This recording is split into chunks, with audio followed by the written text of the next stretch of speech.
Mentang-mentang aku janda, aku selalu dihina dan difitnah wanita pelakor oleh tetangga. Beberapa tahun kemudian, aku buat mereka menyesal. Ternyata, hari itu adalah hari tergelap dalam hidupku. Suamiku, lelaki yang selalu menjadi sandaran hidupku, meninggal dunia setelah berjuang melawan penyakit keras. Aku Ani, seorang wanita berusia 32 tahun. Mendadak menjadi janda dengan satu anak kecil yang harus kuurus sendirian. Hari-hariku dipenuhi kesepian dan beban hidup yang semakin terasa berat. Suamiku Arif adalah segala-galanya bagiku. Kami saling mencintai dengan cara yang sederhana, namun dalam. Dia selalu ada untukku, mendukungku dalam segala hal, dan memberikan keamanan yang kurasakan dalam hidup. Kehilangan itu seolah menghapus semua kebahagiaan yang kami bangun bersama. Aku merasa seperti berjalan dalam kegelapan, tak tahu harus berbuat apa. Kepergian Arif tak hanya menghilangkan seseorang yang sangat aku cintai, tetapi juga mencabut bagian dari diriku yang selama ini merasa lengkap. Tinggal di desa kecil ini dengan anakku, Arif Junior, yang baru berusia 5 tahun, membuat semua semakin terasa sepi. Rumah yang dulu penuh dengan tawa, kini sunyi. Setiap sudut rumah mengingatkanku pada Arif, pada kenangan manis yang kami buat bersama. Aku berusaha untuk tegar di depan Arif Junior, tetapi terkadang air mata ini tak bisa kutahan. Aku mencoba untuk tetap kuat meski batinku hancur. Kehidupan setelah kepergian Arif tidaklah mudah. Aku harus mencari cara untuk menghidupi anakku. Sumber daya yang terbatas dan pendapatan yang kecil membuatku terjebak dalam rutinitas yang begitu berat. Aku memutuskan untuk berjualan sayur keliling. Karena itu satu-satunya cara yang aku bisa lakukan untuk bertahan hidup. Setiap pagi sebelum subuh, aku bangun menyiapkan dagangan seadanya dan berkeliling desa dengan sepeda tua yang telah menemaniku bertahun-tahun. Namun, meskipun aku bekerja keras, hidupku tak juga berubah. Bahkan, tampaknya aku hanya semakin terperosok dalam kesulitan. Tetangga-tetanggaku yang dulu terlihat peduli, kini mulai menunjukkan wajah lain. Mereka memandangku dengan tatapan sinis, membicarakanku di belakang, dan menjadikan statusku yang janda sebagai bahan gosip. Sudah tak punya suami, masih suka jualan sayur keliling. Makin susah saja hidupnya, kata Bu Ratmi, tetangga sebelah rumah saat bertemu denganku di pasar. Aku mendengar kata-katanya dengan jelas, meskipun dia berbicara pelan. Wajahnya yang penuh dengan sikap meremehkan tak bisa kuhindari. Aku hanya bisa menundukkan kepala dan meneruskan langkahku. Terkadang aku ingin berteriak, mengatakan bahwa aku berjuang untuk anakku, bahwa aku berusaha keras agar anakku tidak merasakan kesulitan yang aku alami. Namun suara-suara pedas dari tetangga-tetangga itu selalu membuatku merasa tak berdaya. Aku merasa seperti dunia ini hanya melihat diriku sebagai seorang janda miskin yang tak punya masa depan. Arif Junior, anakku yang masih kecil, seringkali bertanya mengapa ayahnya tidak ada.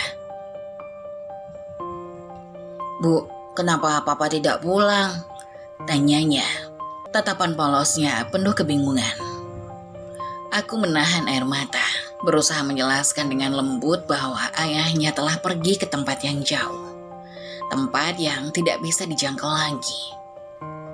Setiap kali aku menjawabnya, hatiku terasa semakin sakit. Aku ingin memberinya dunia yang lebih baik, kehidupan yang penuh dengan kebahagiaan dan keamanan, seperti yang pernah kami impikan bersama Arif. Namun, jalan hidupku kini dipenuhi dengan kesulitan yang tak pernah terbayangkan sebelumnya. Hari-hari berlalu, dan aku berusaha untuk tetap bertahan. Namun, aku mulai merasakan betapa beratnya hidup ini. Setiap hari aku harus berjuang, dan setiap malam aku tidur dengan perasaan lelah yang luar biasa. Namun, tanpa ada kepastian apa yang akan terjadi keesokan harinya.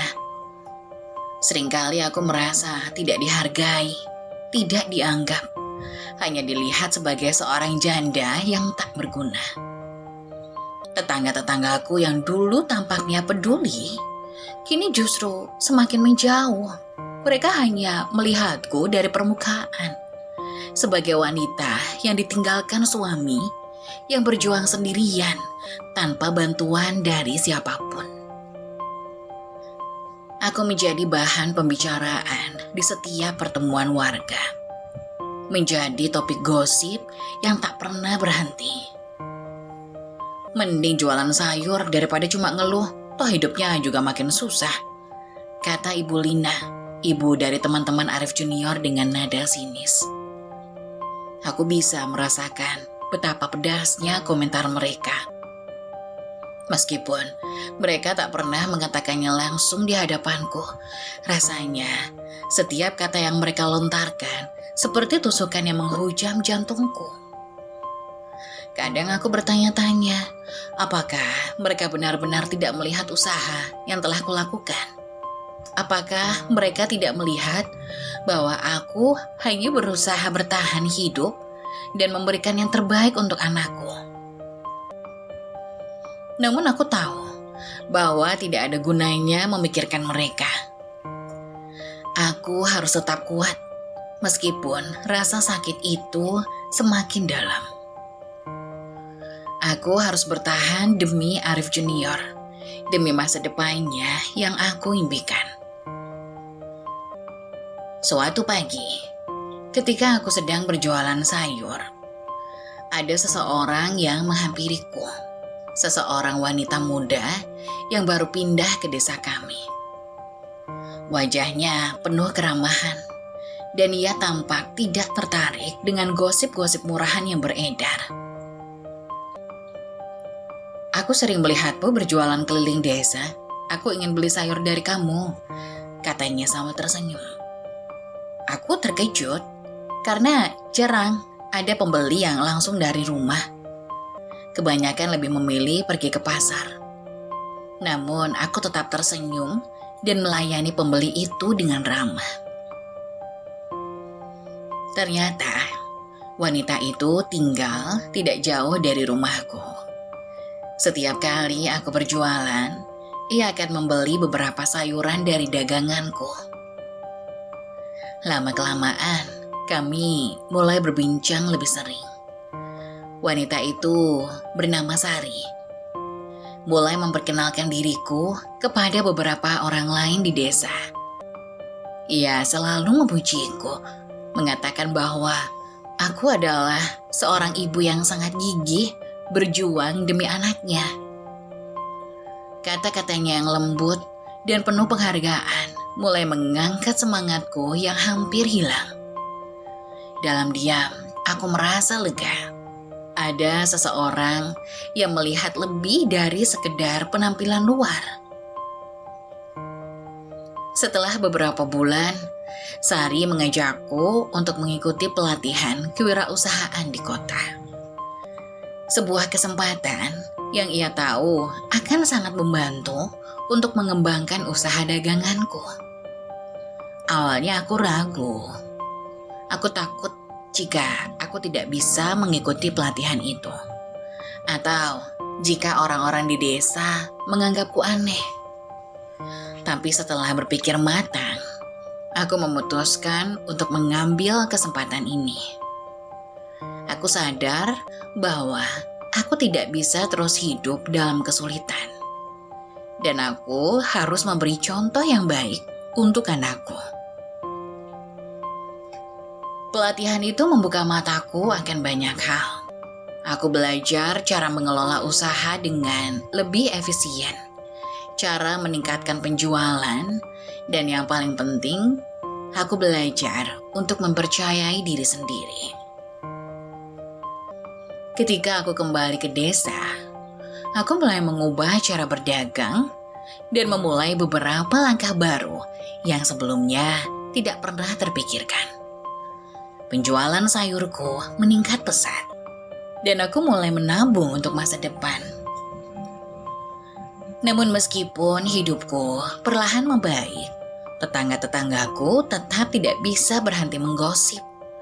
Mereka masih melihatku sebagai seorang janda yang berusaha mencari perhatian, yang hanya mengejar kekayaan atau status sosial.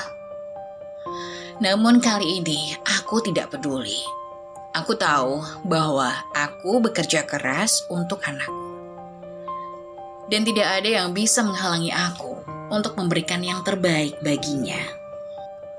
Seiring berjalannya waktu, usaha daganganku berkembang pesat. Aku tidak hanya menjual sayuran, tetapi aku juga menjual produk-produk segar lainnya. Keberhasilan itu membuatku semakin percaya diri.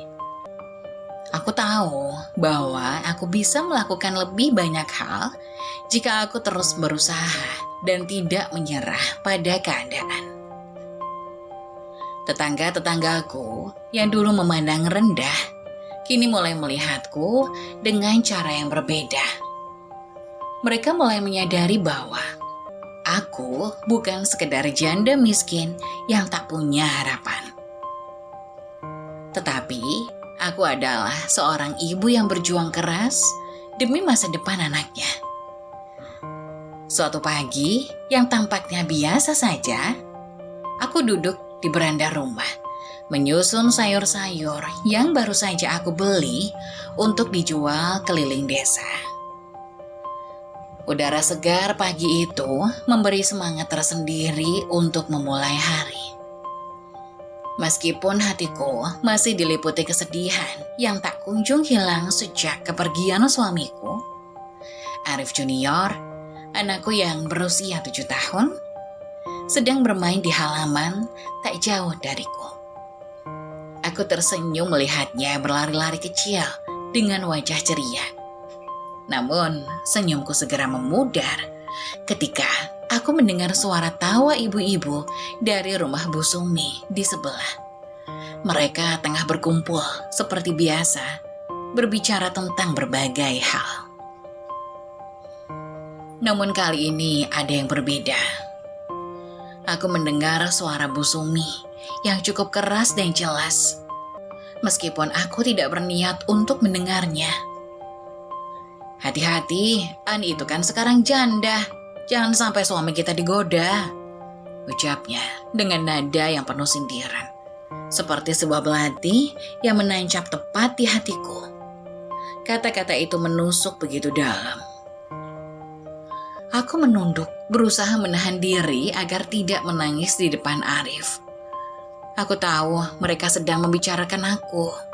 Aku tahu di balik setiap tatapan mereka ada rasa curiga yang tak pernah aku inginkan. Aku, Ani, wanita yang dulu dikenal sebagai istri yang setia, kini telah menjadi janda yang dicemooh hanya karena statusku.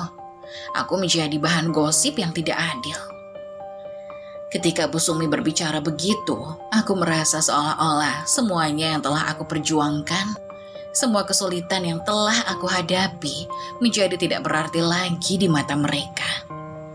Aku bukan lagi Ani yang mereka kenal, melainkan hanya seorang janda yang patut diwaspadai. Seperti ada sesuatu yang tidak beres di diriku. Aku berusaha menahan perasaan itu. Namun hatiku tak bisa menipu diriku sendiri. Betapa menyakitkan mendengar kata-kata yang begitu tajam. Kenapa mereka begitu mudah menghakimi aku? Padahal aku hanya berjuang untuk bertahan hidup. Bekerja keras demi anakku dan menjaga agar hidup kami tetap berjalan meskipun tanpa suami di sisi. Namun mereka dengan mudahnya membuat label buruk untukku hanya karena status jandaku. Aku menarik nafas dalam-dalam, berusaha menenangkan diri.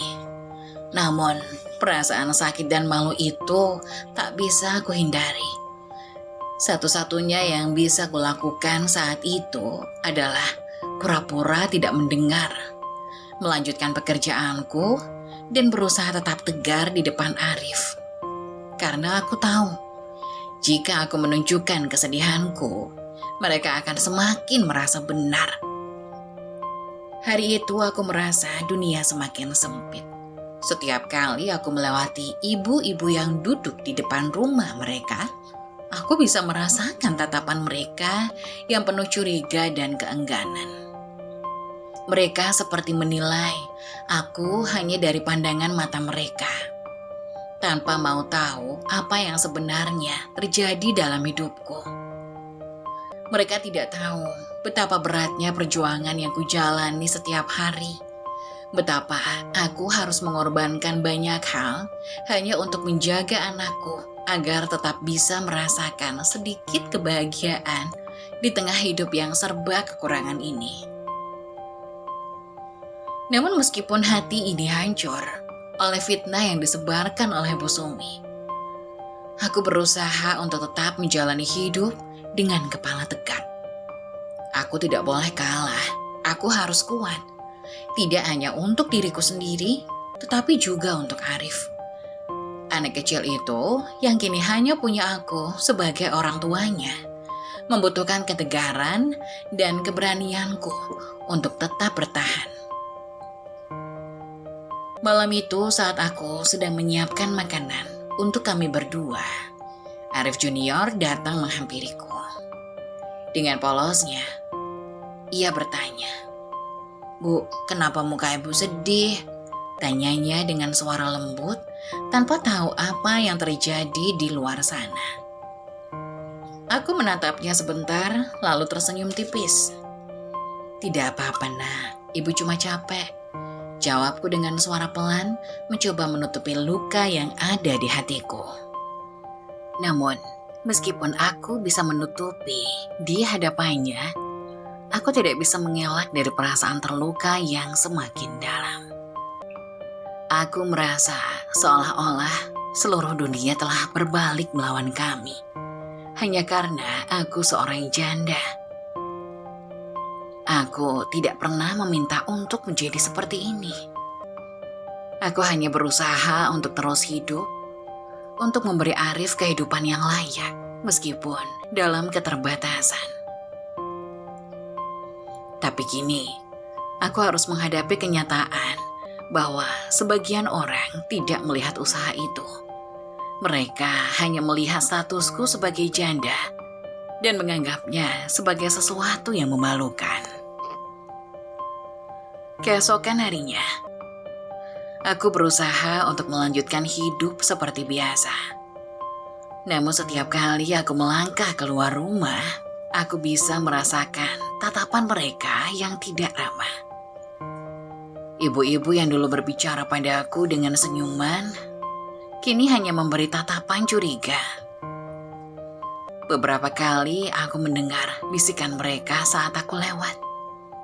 "Itu dia, Ani, janda itu," kata mereka sambil melirikku dengan tatapan penuh keengganan.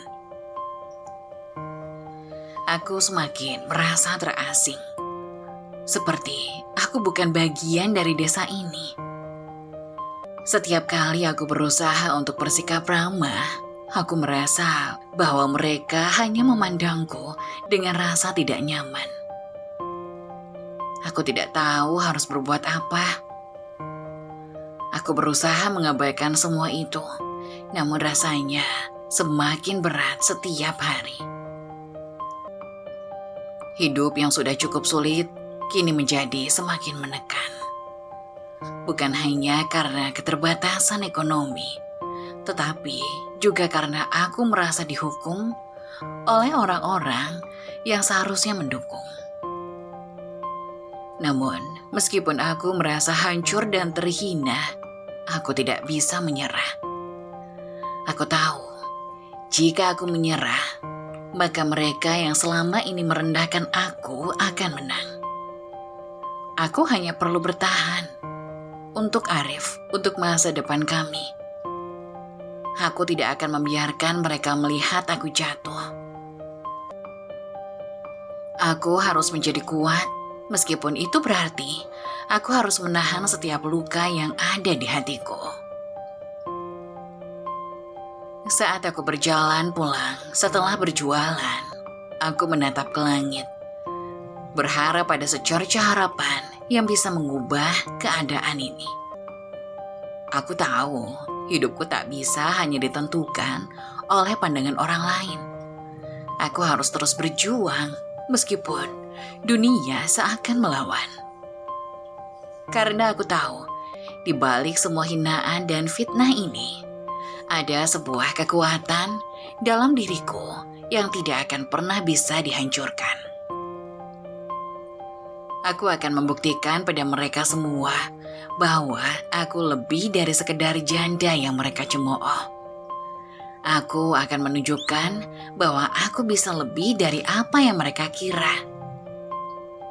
Hari itu aku pergi ke pasar untuk membeli bahan makanan yang diperlukan di rumah. Arif sudah berangkat ke sekolah dan aku bisa sedikit bernafas lega meski masih dihantui perasaan cemas. Pasar desa yang kecil itu selalu ramai di pagi hari. Suara tawar-menawar terdengar di mana-mana. Pedagang yang berteriak menawarkan dagangannya dan anak-anak yang bermain di sekitar gerobak sayuran. Namun kali ini suasana pasar terasa sangat berbeda. Aku melangkah pelan, membawa keranjang untuk menaruh barang-barang belanjaanku. Aku mengenakan pakaian yang sudah biasa aku pakai, baju sederhana dan kain panjang yang sudah agak usang. Seharusnya tak ada yang istimewa, namun setiap kali aku melangkah, aku merasakan tatapan-tatapan aneh dari beberapa wanita yang duduk di dekat warung atau sedang berbelanja. Mereka berbicara pelan, tetapi cukup keras untuk aku dengar. Aku mendengar suara seorang wanita yang tertawa kecil di antara kerumunan. Lihat cara dia berpakaian, pasti sengaja supaya menarik perhatian laki-laki, ujarnya dengan nada merendahkan. Aku mematung sejenak. Suara itu jelas ditujukan padaku. Dan meskipun aku mencoba untuk tak peduli, kata-katanya menghantam hatiku seperti batu besar. Aku menundukkan kepala, berusaha menahan air mata yang hampir keluar. Apa yang mereka bicarakan? Aku hanya mengenakan pakaian yang biasa, tak ada yang luar biasa.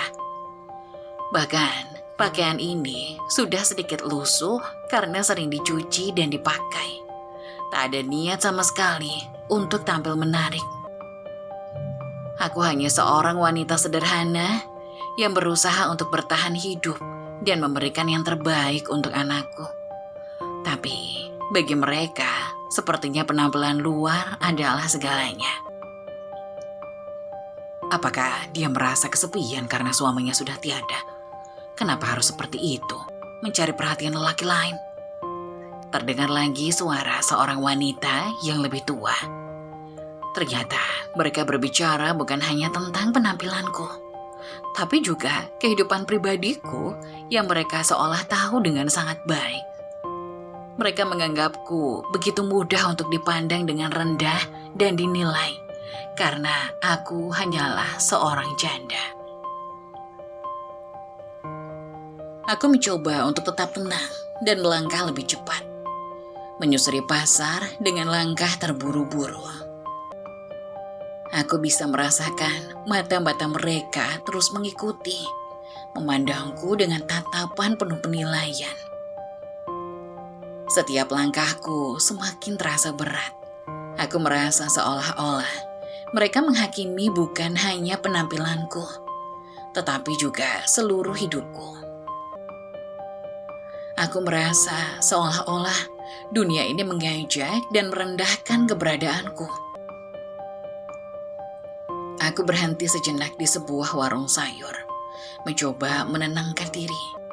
Tangan kiriku menggenggam erat keranjang belanja, sementara tangan kananku menyeka air mata yang hampir menetes. Aku berusaha untuk menahan perasaan itu, namun hati ini terasa begitu perih. Aku merasa begitu kecil, begitu tak berdaya. Kenapa aku harus diperlakukan seperti ini hanya karena menjadi seorang janda? Namun, di tengah perasaan hancur itu, aku berusaha untuk menyadarkan diriku. Ini hanya sementara, Ani, kataku dalam hati. Mereka tidak tahu apa yang kamu hadapi. Mereka tidak tahu betapa kerasnya kamu berjuang. Aku mengangkat kepala dan kembali melangkah, meskipun langkahku terasa semakin berat. Di pasar itu, aku merasa terasing. Bukan hanya karena kata-kata mereka, tetapi karena kenyataan bahwa aku berada di tempat yang seharusnya memberi rasa nyaman, malah menjadi tempat di mana aku merasa tak ada tempat bagi orang sepertiku. Semua orang melihat aku sebagai janda yang penuh dengan keburukan dan cacat dalam hidup. Sebuah label yang tak pernah kuinginkan, namun seakan dipaksakan begitu saja. Aku menyelesaikan belanjaku dengan cepat, tanpa berani menatap siapapun lagi. Wajah-wajah yang tadi mencibir, kini terbayang jelas di benakku. Seolah mereka tak hanya menghakimi penampilanku, tetapi juga hidupku yang penuh luka. Aku tahu, mungkin mereka tak akan pernah mengerti perjuanganku. Mereka tak tahu betapa sulitnya aku bangun setiap pagi, berjuang demi anakku, mencari nafkah untuk hidup kami berdua. Sesampainya di rumah, aku merasa lelah. Lebih dari sekedar fisik. Jiwaku terasa lelah karena terus-menerus dihantui oleh kata-kata pedas mereka. Namun aku harus tetap tegar, karena Arif menungguku di rumah. Dia tak tahu apa yang terjadi di luar sana. Aku tak ingin dia melihatku rapuh. Aku harus menjadi ibu yang kuat meski hati ini penuh luka. Aku mulai menata bahan makanan yang baru saja kubeli. Tangan yang gemetar karena kelelahan dan emosi yang tak bisa kuhindari. Aku menyusun lauk pauk dengan terburu-buru. Namun ketika melihat Arif yang datang dari halaman, aku segera mengatur wajahku. Aku harus terlihat baik di depannya, meskipun hatiku penuh dengan rasa sakit. "Bu, masak apa hari ini?" tanya Arif dengan suara ceria. Wajah polosnya memancarkan keceriaan yang selalu bisa menghangatkan hatiku. Aku tersenyum, meski senyum itu terasa berat. "Hari ini Bu masak sayur bening dan ikan, Nak," jawabku berusaha mengalihkan perhatian. Arif duduk di dekat meja makan dan mulai membuka sepatu dengan antusias. Dalam hatiku, aku hanya bisa berdoa agar hari-hari ke depan bisa lebih baik. Aku tahu Arif adalah alasan mengapa aku harus tetap hidup. Mengapa aku harus tetap berjuang meskipun dunia tampak melawan. Namun setiap kali aku dihadapkan pada kenyataan, kata-kata tetangga yang penuh hinaan itu tetap saja terus menghantui pikiranku. Hari itu, matahari terasa lebih terik dari biasanya. Di pasar yang selalu ramai dengan aktivitas, aku bergegas menyelesaikan belanjaanku. Hanya beberapa sayuran dan bumbu dapur yang kutunggu. Lalu, aku bisa pulang dan melanjutkan rutinitasku di rumah. Aku memilih lapak Pak Hadi pedagang sayur yang sudah lama aku kenal. Tidak ada yang istimewa, hanya sayur mayur yang ingin kubeli.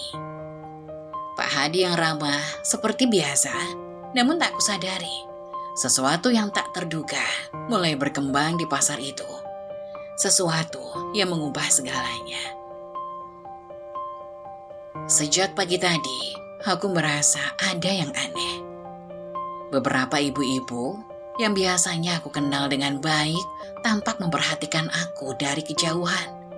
Mereka berbisik-bisik di antara satu sama lain, menyembunyikan wajah mereka di balik kerudung dan selendang. Aku tak mengerti apa yang sedang mereka bicarakan, namun tatapan mereka terasa berbeda, seperti ada sesuatu yang tidak aku pahami. Aku tidak terlalu peduli, berpikir bahwa mereka mungkin hanya sedang berbicara tentang hal-hal biasa. Tapi ketika aku sampai di lapak Pak Hadi, aku mulai merasakan ketegangan di udara. Mata mereka tertuju padaku, dan meskipun mereka berusaha menyembunyikan pandangan itu, aku bisa merasakannya dengan jelas. Pak Hadi yang biasanya tersenyum lebar dan menyapaku dengan ramah, tiba-tiba terlihat canggung.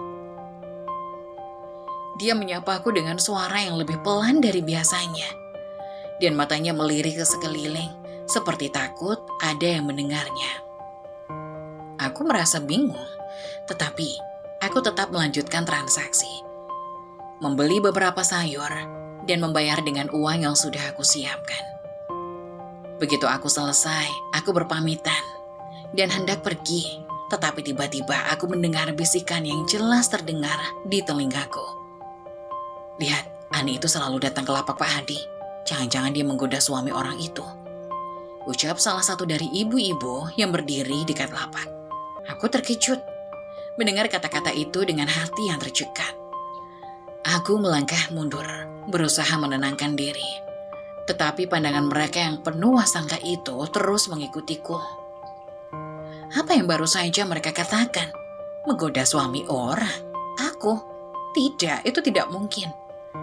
Dengan langkah tergesa, aku meninggalkan pasar, berusaha mengabaikan bisikan-bisikan yang terus mengikutiku. Namun, ketegangan itu masih terasa di dadaku. Seolah ada beban berat yang semakin menekan. Ketika aku tiba di rumah, aku mencoba menenangkan diri. Tetapi malam itu, tidurku terganggu. Aku tak bisa berhenti memikirkan apa yang barusan terjadi. Mengapa aku harus menerima fitnah seperti itu? Apa salahku? Keadaan semakin buruk beberapa hari setelahnya. Setiap kali aku pergi ke pasar, aku merasakan tatapan-tatapan tajam dari para wanita di sana. Aku tahu mereka membicarakanku, menyebarkan gosip yang entah dari mana asalnya. Mereka berkata bahwa aku berusaha menggoda Pak Hadi, padahal kenyataannya aku hanya berbelanja di lapaknya seperti biasa. Setiap hari aku merasa semakin terasingkan. Aku yang dulu selalu disapa dengan hangat, kini hanya mendapat pandangan dingin dan sinis dari mereka. Namun, apa yang paling menyakitkan bukanlah bisikan-bisikan yang terdengar di pasar. Yang paling menyakitkan adalah saat aku bertemu dengan Bu Siti, istri Pak Hadi. Beberapa hari setelah fitnah itu mulai beredar. Aku tidak tahu bagaimana dia tahu, tetapi saat aku berjalan menuju lapaknya, aku melihat Bu Siti berdiri di depan pintu rumahnya dengan wajah yang memerah tampak marah. Dengan langkah yang cepat, Bu Siti mendekatiku dan langsung menatapku tajam. "Ani," serunya, suaranya meninggi, menarik perhatian semua orang di sekitar kami. "Apa kamu kira aku tidak tahu? Kamu pikir aku tidak tahu apa yang terjadi di pasar? Kamu sudah menggoda suami saya, kan?" Aku terdiam, tak tahu harus berkata apa. Suara Bu Siti semakin keras, dan orang-orang di sekitar kami mulai berkerumun, memperhatikan dengan penasaran. "Kamu sudah tak tahu malu ya? Seorang janda seperti kamu coba-coba menggoda suami orang. Kalau kamu tidak berhenti, saya akan memberitahukan semua orang di desa ini tentang perbuatanmu. Aku ingin sekali menjelaskan, mengatakan bahwa aku tidak pernah melakukan apa yang dituduhkan. Bahwa aku hanya berbelanja di lapak Pak Hadi, tidak lebih dari itu. Tapi kata-kata Bu Siti terus menghujani diriku tanpa memberi kesempatan untuk membela diri. Hati ini terasa sesak, sangat perih. Dan aku hanya bisa menahan air mata yang sudah hampir jatuh.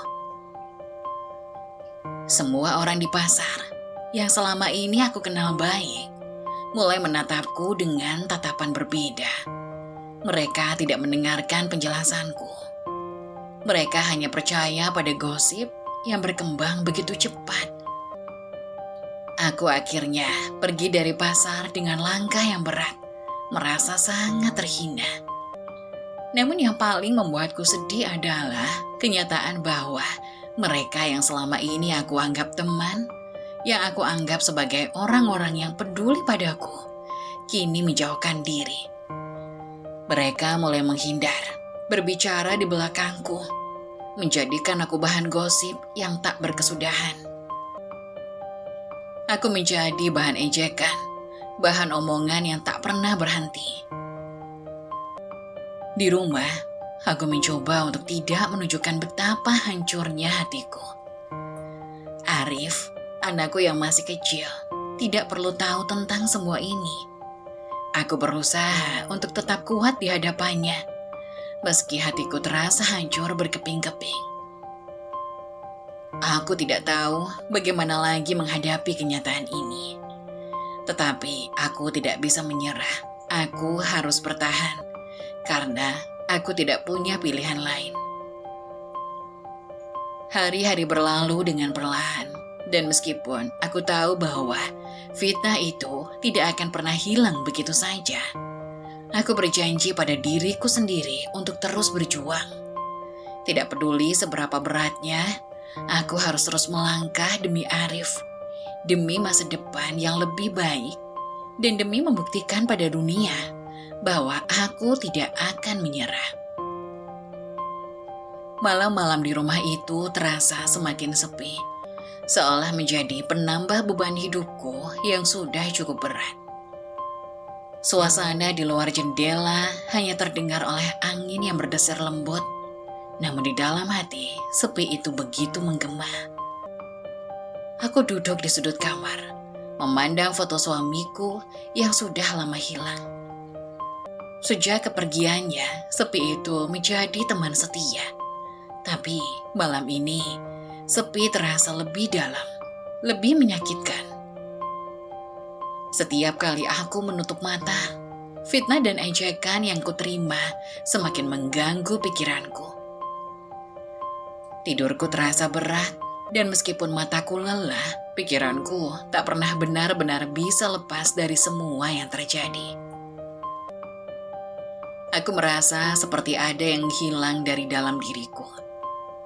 Seperti sebuah kekosongan yang tak bisa diisi oleh apapun selain air mata. Setiap malam, aku sering menangis dalam doa, memohon pada Tuhan untuk memberikan kekuatan agar aku bisa melewati semua cobaan ini. Aku tahu Tuhan mendengarku, tapi terkadang kesulitan yang kuhadapi membuat hatiku semakin rapuh. Aku bertanya-tanya, apakah aku bisa terus bertahan? Apakah kekuatan itu akan cukup untuk melawan semua yang datang? Air mata jatuh di pipiku, mengalir deras tanpa bisa kutahan. Suamiku telah tiada, dan aku menjalani semuanya seorang diri. Tak ada lagi pelukan hangatnya yang dulu selalu menguatkan setiap kali aku merasa lelah. Tak ada lagi tawa Arif yang bisa mengusir kesepian itu. Arif Junior yang masih kecil, sudah cukup cerdas untuk tahu bahwa ada sesuatu yang berbeda dengan ibunya. Dia sering melihatku duduk sendiri, menatap jauh keluar jendela, dan aku bisa merasakan tatapan khawatirnya. "Bu, kenapa ibu menangis?" tanya Arif suatu malam saat ia menemukan aku terisak di kamar. Tangannya yang kecil menyentuh bahuku dengan lembut, seperti ingin menghibur, meskipun dia belum sepenuhnya mengerti mengapa ibunya begitu sedih. Aku hanya bisa memeluknya erat, mencoba menahan air mata yang tak berhenti mengalir. "Ibu tidak apa-apa, Nak. Ibu cuma sedikit lelah," jawabku. Meski sebenarnya hatiku penuh dengan rasa sakit yang sulit diungkapkan. Namun meskipun aku mencoba untuk tidak menunjukkan betapa hancurnya hatiku, kesepian itu terus menghantuiku. Setiap malam saat dunia tertidur, pikiranku kembali dipenuhi oleh suara-suara yang meragukan. Aku memikirkan betapa mudahnya orang-orang di sekitarku menghakimi tanpa tahu cerita sebenarnya. Aku memikirkan gosip yang terus berkembang di pasar, fitnah yang melukai nama baikku, dan rasa tidak dihargai yang semakin menyesakkan.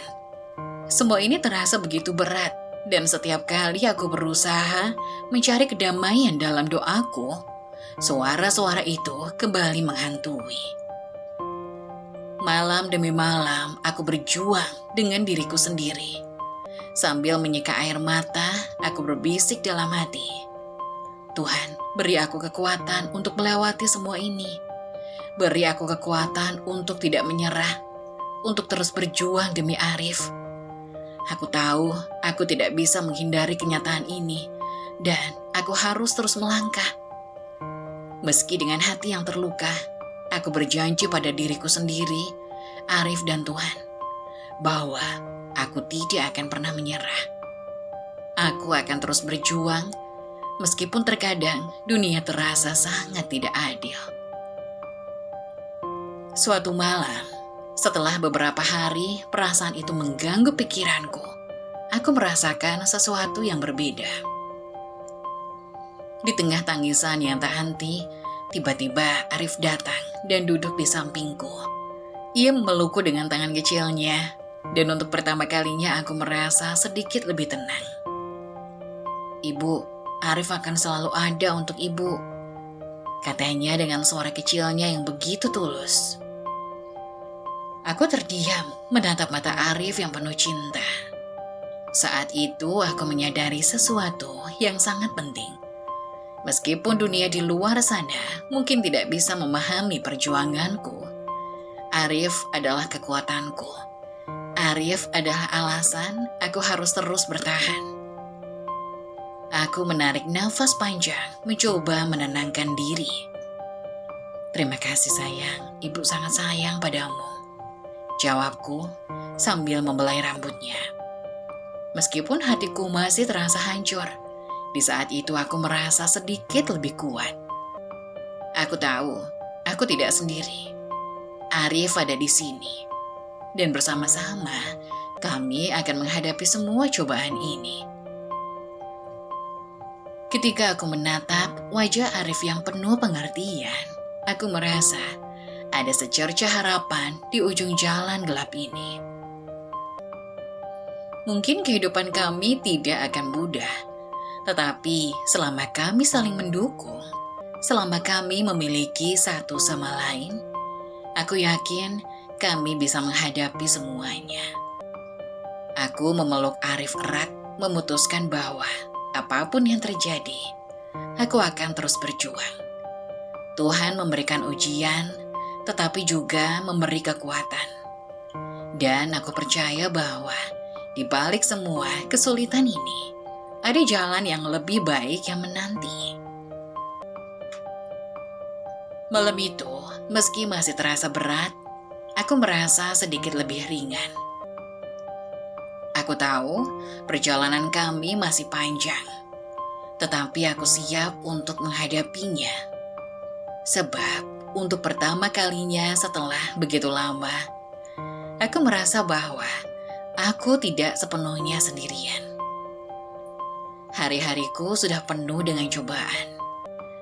Namun yang lebih menyakitkan adalah melihat anakku, Arif, yang masih kecil, juga menjadi korban dari fitnah yang terus berkembang. Suatu sore, saat aku sedang menyiapkan makan malam, Arif pulang dengan wajah yang murung. Aku menatapnya, merasa ada yang berbeda dari biasanya. Dia tidak biasanya seperti ini, begitu sunyi dan tidak bersemangat. Arif, kenapa kamu diam saja? Ada yang mengganggu kamu di sekolah? Tanyaku lembut, mencoba meraba perasaan anakku yang sedang gelisah. Dia menunduk, tidak langsung menjawab. Matanya berkaca-kaca, dan hatiku berdebar tak menentu. Aku sudah tahu, pasti ada sesuatu yang tidak baik yang terjadi. Arif, ibu tanya lagi ya, ada apa? Aku berusaha meyakinkan dia untuk bicara. Dengan suara pelan, Arif akhirnya mengangkat wajahnya dan berkata, teman-teman bilang, ibu itu gak punya harga diri. Mereka bilang ibu janda. Pasti ibu kerebut suami orang, dan itu bikin aku malu. Aku terdiam. Hatiku terasa seperti terhempas batu besar. Semua yang dia katakan seperti pisau yang mengiris dalam-dalam. Aku tidak pernah menginginkan anakku merasakan perasaan seperti itu. Arif yang baru berusia 9 tahun harus menghadapi kenyataan pahit tentang fitnah yang beredar tentang ibunya. Betapa keras dunia yang harus dihadapi hanya karena aku adalah seorang janda. Dunia yang tak hanya menghukumku, tetapi juga menghukum anakku yang tidak berdosa. Aku mendekati Arif dan merangkulnya dengan penuh kasih sayang. Nah, kamu gak perlu dengarkan itu semua. Kamu tahu, ibu tidak seperti yang mereka bilang. Kataku dengan lembut mencoba meyakinkan Arif. Ia mengangguk. Meski aku bisa melihat kesedihan yang dalam di matanya. Tapi teman-teman bilang, ibu gak seharusnya sendirian. Jawabnya sambil terisak. Aku bisa merasakan betapa sakitnya melihat anakku terluka. Aku menghapus air mata yang mengalir di pipinya. Berusaha kuat meskipun hatiku juga hancur. Arif, ibu gak bisa mengubah apa yang orang bilang tentang kita. Tapi yang perlu kamu tahu, ibu selalu berusaha yang terbaik untuk kita. Jangan pernah merasa malu punya ibu begini, karena ibu selalu mencintaimu, dan kamu adalah kebanggaan ibu. Kataku mencoba memberikan ketenangan, meski hatiku sendiri terasa tercekik. Malam itu setelah Arif tertidur, aku duduk di depan jendela, memandangi bintang yang tampak jauh di langit. Pikiranku kembali dipenuhi perasaan kesal, marah, dan sakit. Tidak hanya aku yang dihukum, tetapi anakku juga harus menanggung beban fitnah yang tak pernah dia pilih. Aku merasa lelah, tapi lebih dari itu, aku merasa terpojok. Semua usaha keras yang kujalani, semua pengorbanan yang kuterima, kini tampak sia-sia ketika orang-orang yang bahkan tidak tahu apa yang terjadi dalam hidup kami justru merasa berhak menilai. Namun aku tahu, aku tidak bisa menyerah. Arif membutuhkan aku, dan aku harus lebih kuat. Malam itu, aku berdoa lebih lama dari biasanya. Aku meminta Tuhan memberikan petunjuk, memberi kekuatan agar aku bisa melindungi anakku dari kebencian yang datang dari luar. Aku tidak ingin Arif merasakan sakit seperti ini lagi. Aku ingin dunia tahu, meskipun kami dalam kesulitan, kami adalah keluarga yang penuh kasih, dan kami tidak pantas dihukum atas dosa yang tidak kami buat. Keesokan harinya, aku memutuskan untuk pergi ke sekolah Arif. Aku ingin bertemu dengan guru-guru dan menjelaskan apa yang sebenarnya terjadi. Aku tidak bisa membiarkan anakku terus menderita di balik tuduhan dan ejekan teman-temannya. Aku tahu itu bukan solusi yang mudah, Tapi aku tidak punya pilihan lain. Aku harus berdiri di depan mereka dan memperjuangkan kebenaran. Saat aku tiba di sekolah, aku menemui kepala sekolah dan beberapa guru. Aku tidak bisa menahan air mata saat menjelaskan semuanya. Betapa beratnya menjadi seorang janda yang terus-menerus dihina. Betapa sakitnya melihat anakku juga ikut merasakan beban itu. Kepala sekolah mendengar dengan serius, dan setelah beberapa saat, dia berkata dengan nada yang lembut, "Bu Ani, saya mengerti perasaan Ibu. Kami akan memastikan agar Arif tidak lagi diganggu oleh teman-temannya. Kami juga akan memberikan edukasi kepada para siswa tentang pentingnya menghormati perasaan orang lain." Aku mengangguk. Meskipun perasaan lega yang sedikit datang itu terasa masih samar. Aku tahu jalan ini tidak akan mudah, tapi setidaknya ada harapan bahwa Arif bisa menjalani hidupnya tanpa terus-menerus menjadi sasaran ejekan dan fitnah. Hari-hari selanjutnya, aku melihat perubahan kecil pada Arif. Meskipun di sekolah, dia masih terus menghadapi beberapa tatapan sinis, aku bisa melihat senyum kecil di wajahnya yang perlahan-lahan kembali muncul. Aku tahu ini bukan akhir dari perjuangan kami, tetapi setidaknya kami mulai melangkah ke arah yang lebih baik. Saat aku pulang dari pertemuan itu, Arif menghampiriku dan berkata dengan tersenyum, "Bu, teman-temanku sekarang gak ngomongin Ibu lagi. Mereka bilang Ibu itu kuat dan baik." Aku hanya bisa memeluknya erat, berbisik dalam hati, "Terima kasih Tuhan, karena telah memberi aku kesempatan untuk memperbaiki semua ini." Namun, meskipun aku sedikit merasakan kedamaian yang datang, aku tahu bahwa dunia luar masih penuh dengan tantangan.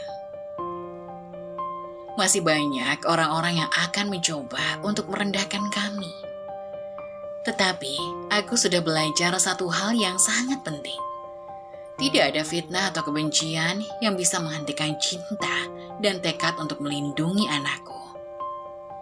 Aku akan terus berjuang, tidak hanya untuk diriku, tetapi untuk Arif, agar dia bisa tumbuh dengan kebanggaan dan keyakinan bahwa apapun yang orang katakan, dia adalah anak yang berharga.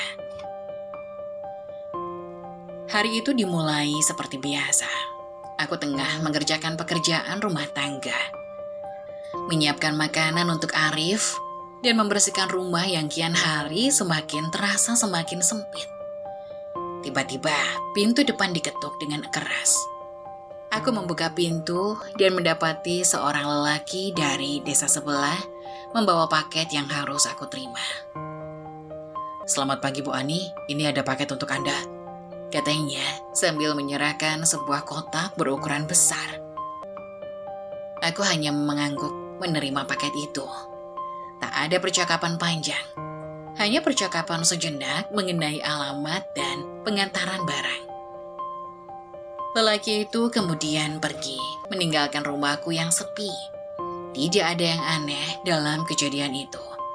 Namun siapa sangka bahwa kejadian sepele itu akan menjadi pemicu dari rangkaian fitnah yang lebih besar lagi. Esok harinya, aku pergi ke pasar untuk membeli bahan-bahan untuk makan malam. Seperti biasa. Ketika aku berjalan menyusuri lorong pasar, tiba-tiba aku merasakan tatapan tajam dari beberapa ibu-ibu yang sedang berbincang di tepi jalan. Aku mendengar percakapan mereka yang semakin terdengar jelas saat aku semakin mendekat. Semalam ada laki-laki yang datang ke rumah Ani. Mereka pasti punya hubungan lebih dari sekedar tamu biasa, ujar salah satu wanita yang aku kenal, Bu Siti. Aku berhenti sejenak, seolah merasakan bumi berputar cepat. Aku menundukkan kepala, berusaha tetap tenang meskipun telinga dan hatiku terasa seperti tertusuk duri. Lelaki itu pasti suaminya yang datang lagi. Ani udah lama sendirian. Siapa tahu? Suara lain menambahkan. Tentu saja, jangan terlalu polos. Dia itu wanita janda, wajar kalau butuh teman.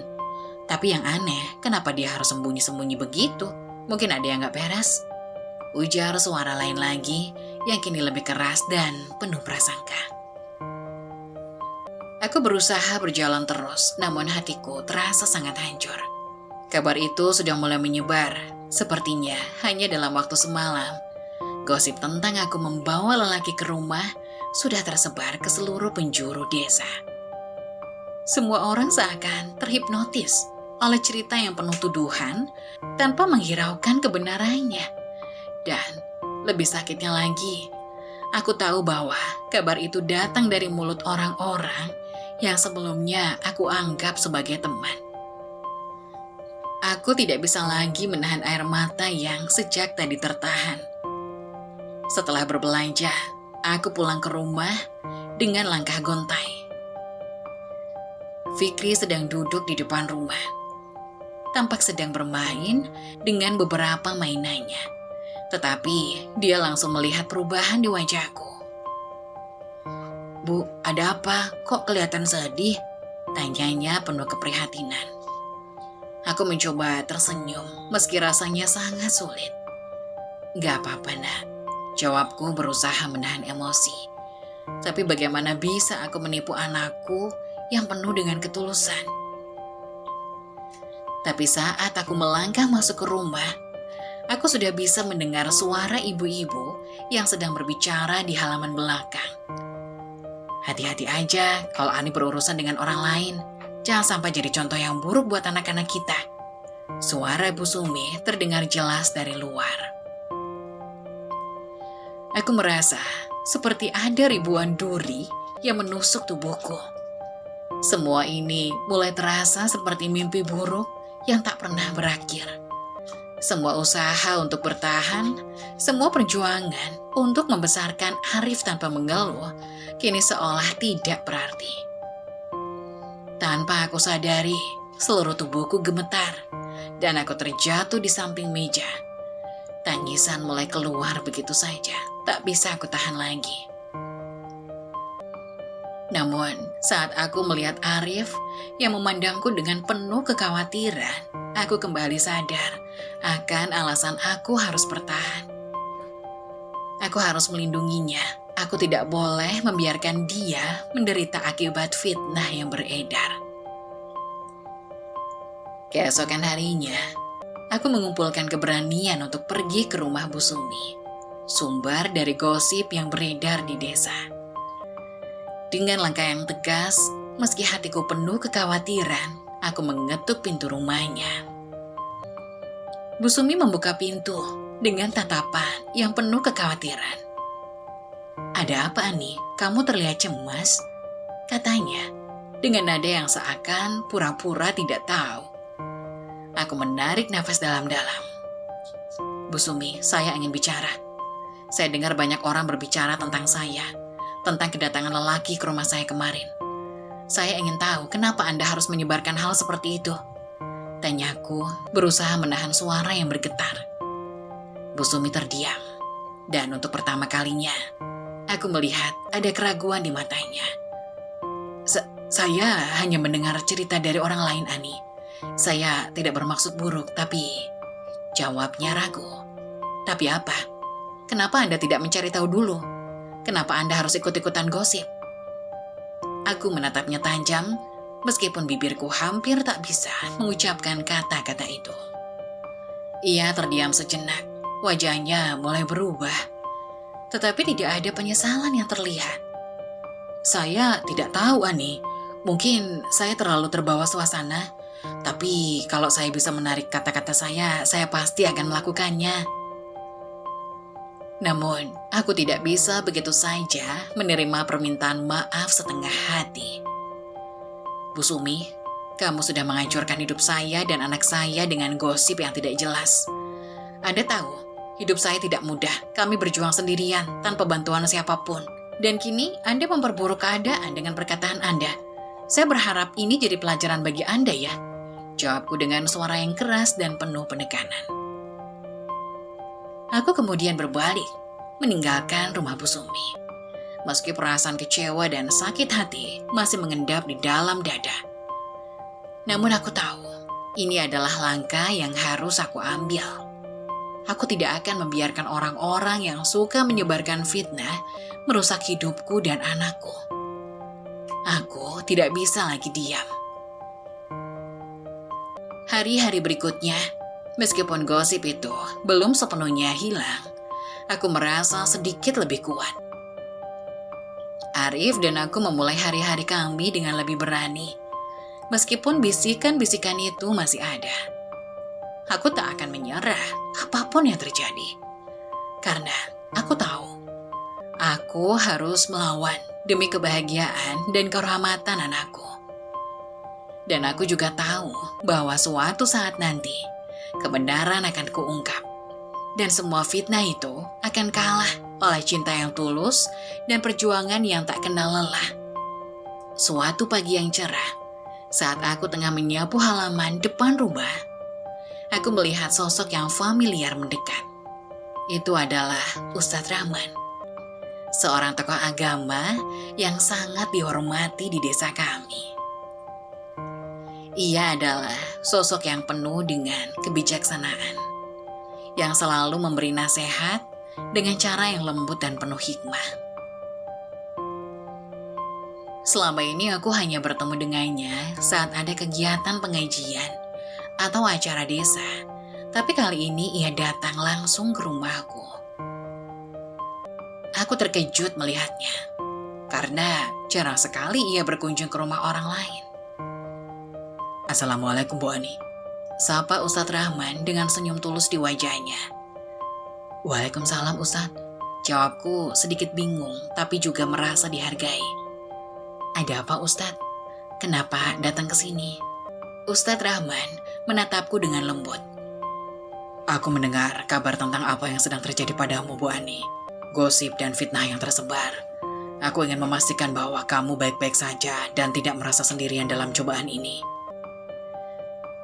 Aku merasa sebuah beban berat seolah terangkat ketika mendengar kata-katanya. Beberapa minggu terakhir, aku merasa seperti dunia ini begitu sunyi. Hanya aku dan Arif yang ada, terperangkap dalam kerumitan hidup dan bisikan jahat dari orang-orang di sekitar kami. Kehadiran Ustadz Rahman di rumahku bagaikan angin sejuk yang menyentuh hati yang lelah. "Ustadz, saya tak tahu lagi harus bagaimana," kataku. Suaraku hampir pecah. Semua orang menilai saya tanpa mengetahui kenyataannya. Semua tuduhan yang disebarkan tentang saya itu semua fitnah. Saya tidak tahu bagaimana harus menghadapi mereka. Ustadz Rahman duduk di depan rumahku, menatapku dengan tatapan penuh empati. "Aku tahu Bu Ani, Allah tahu yang sebenarnya, dan Dia tidak akan membiarkan hambanya yang sabar terlupakan. Setiap cobaan yang kita hadapi itu adalah bagian dari ujian hidup yang harus kita hadapi dengan sabar dan ikhlas. Sabar bukan berarti kita diam, tapi sabar adalah kemampuan untuk tetap teguh meski dihantam badai besar. Kebenaran akan selalu menemukan jalannya, dan orang-orang yang berbuat salah akan mendapatkan balasan dari Allah." Kata-kata Ustadz Rahman seperti sebuah cahaya yang menyinari kegelapan hatiku. Aku merasa diingatkan kembali bahwa ada jalan yang lebih tinggi dari semua fitnah dan gosip yang beredar di desaku. Allah mengetahui niat dan usaha kita, dan yang lebih penting, Allah selalu mendukung hambanya yang berusaha sebaik-baiknya dalam menghadapi cobaan hidup. "Ustadz, saya hanya ingin hidup dengan tenang bersama anak saya. Saya ingin menunjukkan kepada mereka semua bahwa saya bisa bertahan tanpa perlu mencemarkan nama orang lain. Tapi semakin saya berusaha, semakin banyak fitnah yang datang." Ucapku dengan suara bergetar, namun dalam hatiku mulai muncul rasa kepercayaan lebih besar. Ustadz Rahman mengangguk penuh pengertian. "Itulah cobaan Bu Ani. Tuhan menguji kita bukan untuk melihat kita jatuh, tetapi untuk melihat seberapa kuat kita bertahan. Ketahuilah, meski dunia ini tampaknya penuh dengan keburukan dan ketidakadilan, Allah selalu ada untuk mereka yang bersabar dan berusaha untuk tetap di jalannya. Aku merasa ada kekuatan baru yang tumbuh dalam diriku setelah mendengar kata-katanya. Jangan khawatir tentang apa yang orang katakan, Bu Ani. Percayalah, Allah akan memberikan jalan keluar untuk setiap kesulitan. Dan kamu tidak sendirian. Saya dan keluarga saya selalu ada di sini untukmu. Jika ada yang butuh bantuan, jangan ragu. Jika ada yang perlu dibantu, jangan ragu untuk meminta pertolongan. Air mata mulai mengalir tanpa bisa kutahan. Namun kali ini, air mata itu bukan hanya karena kesedihan, melainkan juga karena aku merasa ada harapan yang tumbuh dalam hatiku. Aku merasa diberkati memiliki seseorang seperti Ustadz Rahman di desaku yang mampu memberikan nasihat yang begitu penuh kedamaian dan kebijaksanaan. Terima kasih Ustadz, kataku sambil memeluknya, terharu dengan kebaikan yang ia berikan. Saya akan berusaha lebih sabar dan tetap percaya bahwa Allah akan membantu kami. Ustadz Rahman tersenyum. Jangan pernah lupa Bu Ani bahwa setiap ujian adalah jalan menuju kebahagiaan yang lebih besar. Allah tidak akan memberikan cobaan di luar kemampuan hambanya. Cobalah untuk selalu berbaik sangka pada setiap orang meski mereka berbuat tidak adil padamu. Sabar adalah kunci untuk membuka pintu-pintu kebaikan yang begitu besar. Setelah perbincangan itu, Ustadz Rahman pamit pulang, meninggalkan rumahku dengan langkah yang tenang. Namun, aku merasa seolah aku baru saja menerima pelajaran hidup yang sangat berharga. Kata-kata Ustadz Rahman terus terngiang dalam pikiranku, memberikan kekuatan yang luar biasa untuk menghadapi setiap cobaan yang datang. Hari-hari berikutnya, meskipun fitnah dan gosip terus beredar, aku merasa lebih kuat. Aku mulai mengabaikan segala tuduhan yang tak berdasar dan berfokus pada hidupku dan Fikri. Aku tidak ingin terjebak dalam dunia penuh kebohongan.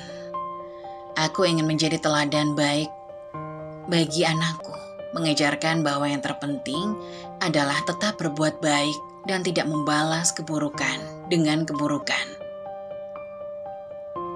Kehadiran Ustadz Rahman seakan memberi sebuah cahaya di tengah kegelapan hidupku. Aku tahu bahwa selama aku menjaga kesabaran dan tetap berpegang pada kebenaran, akhirnya segala fitnah itu akan sirna dengan sendirinya. Allah akan menunjukkan jalan keluar yang terbaik bagi hambanya yang bersabar.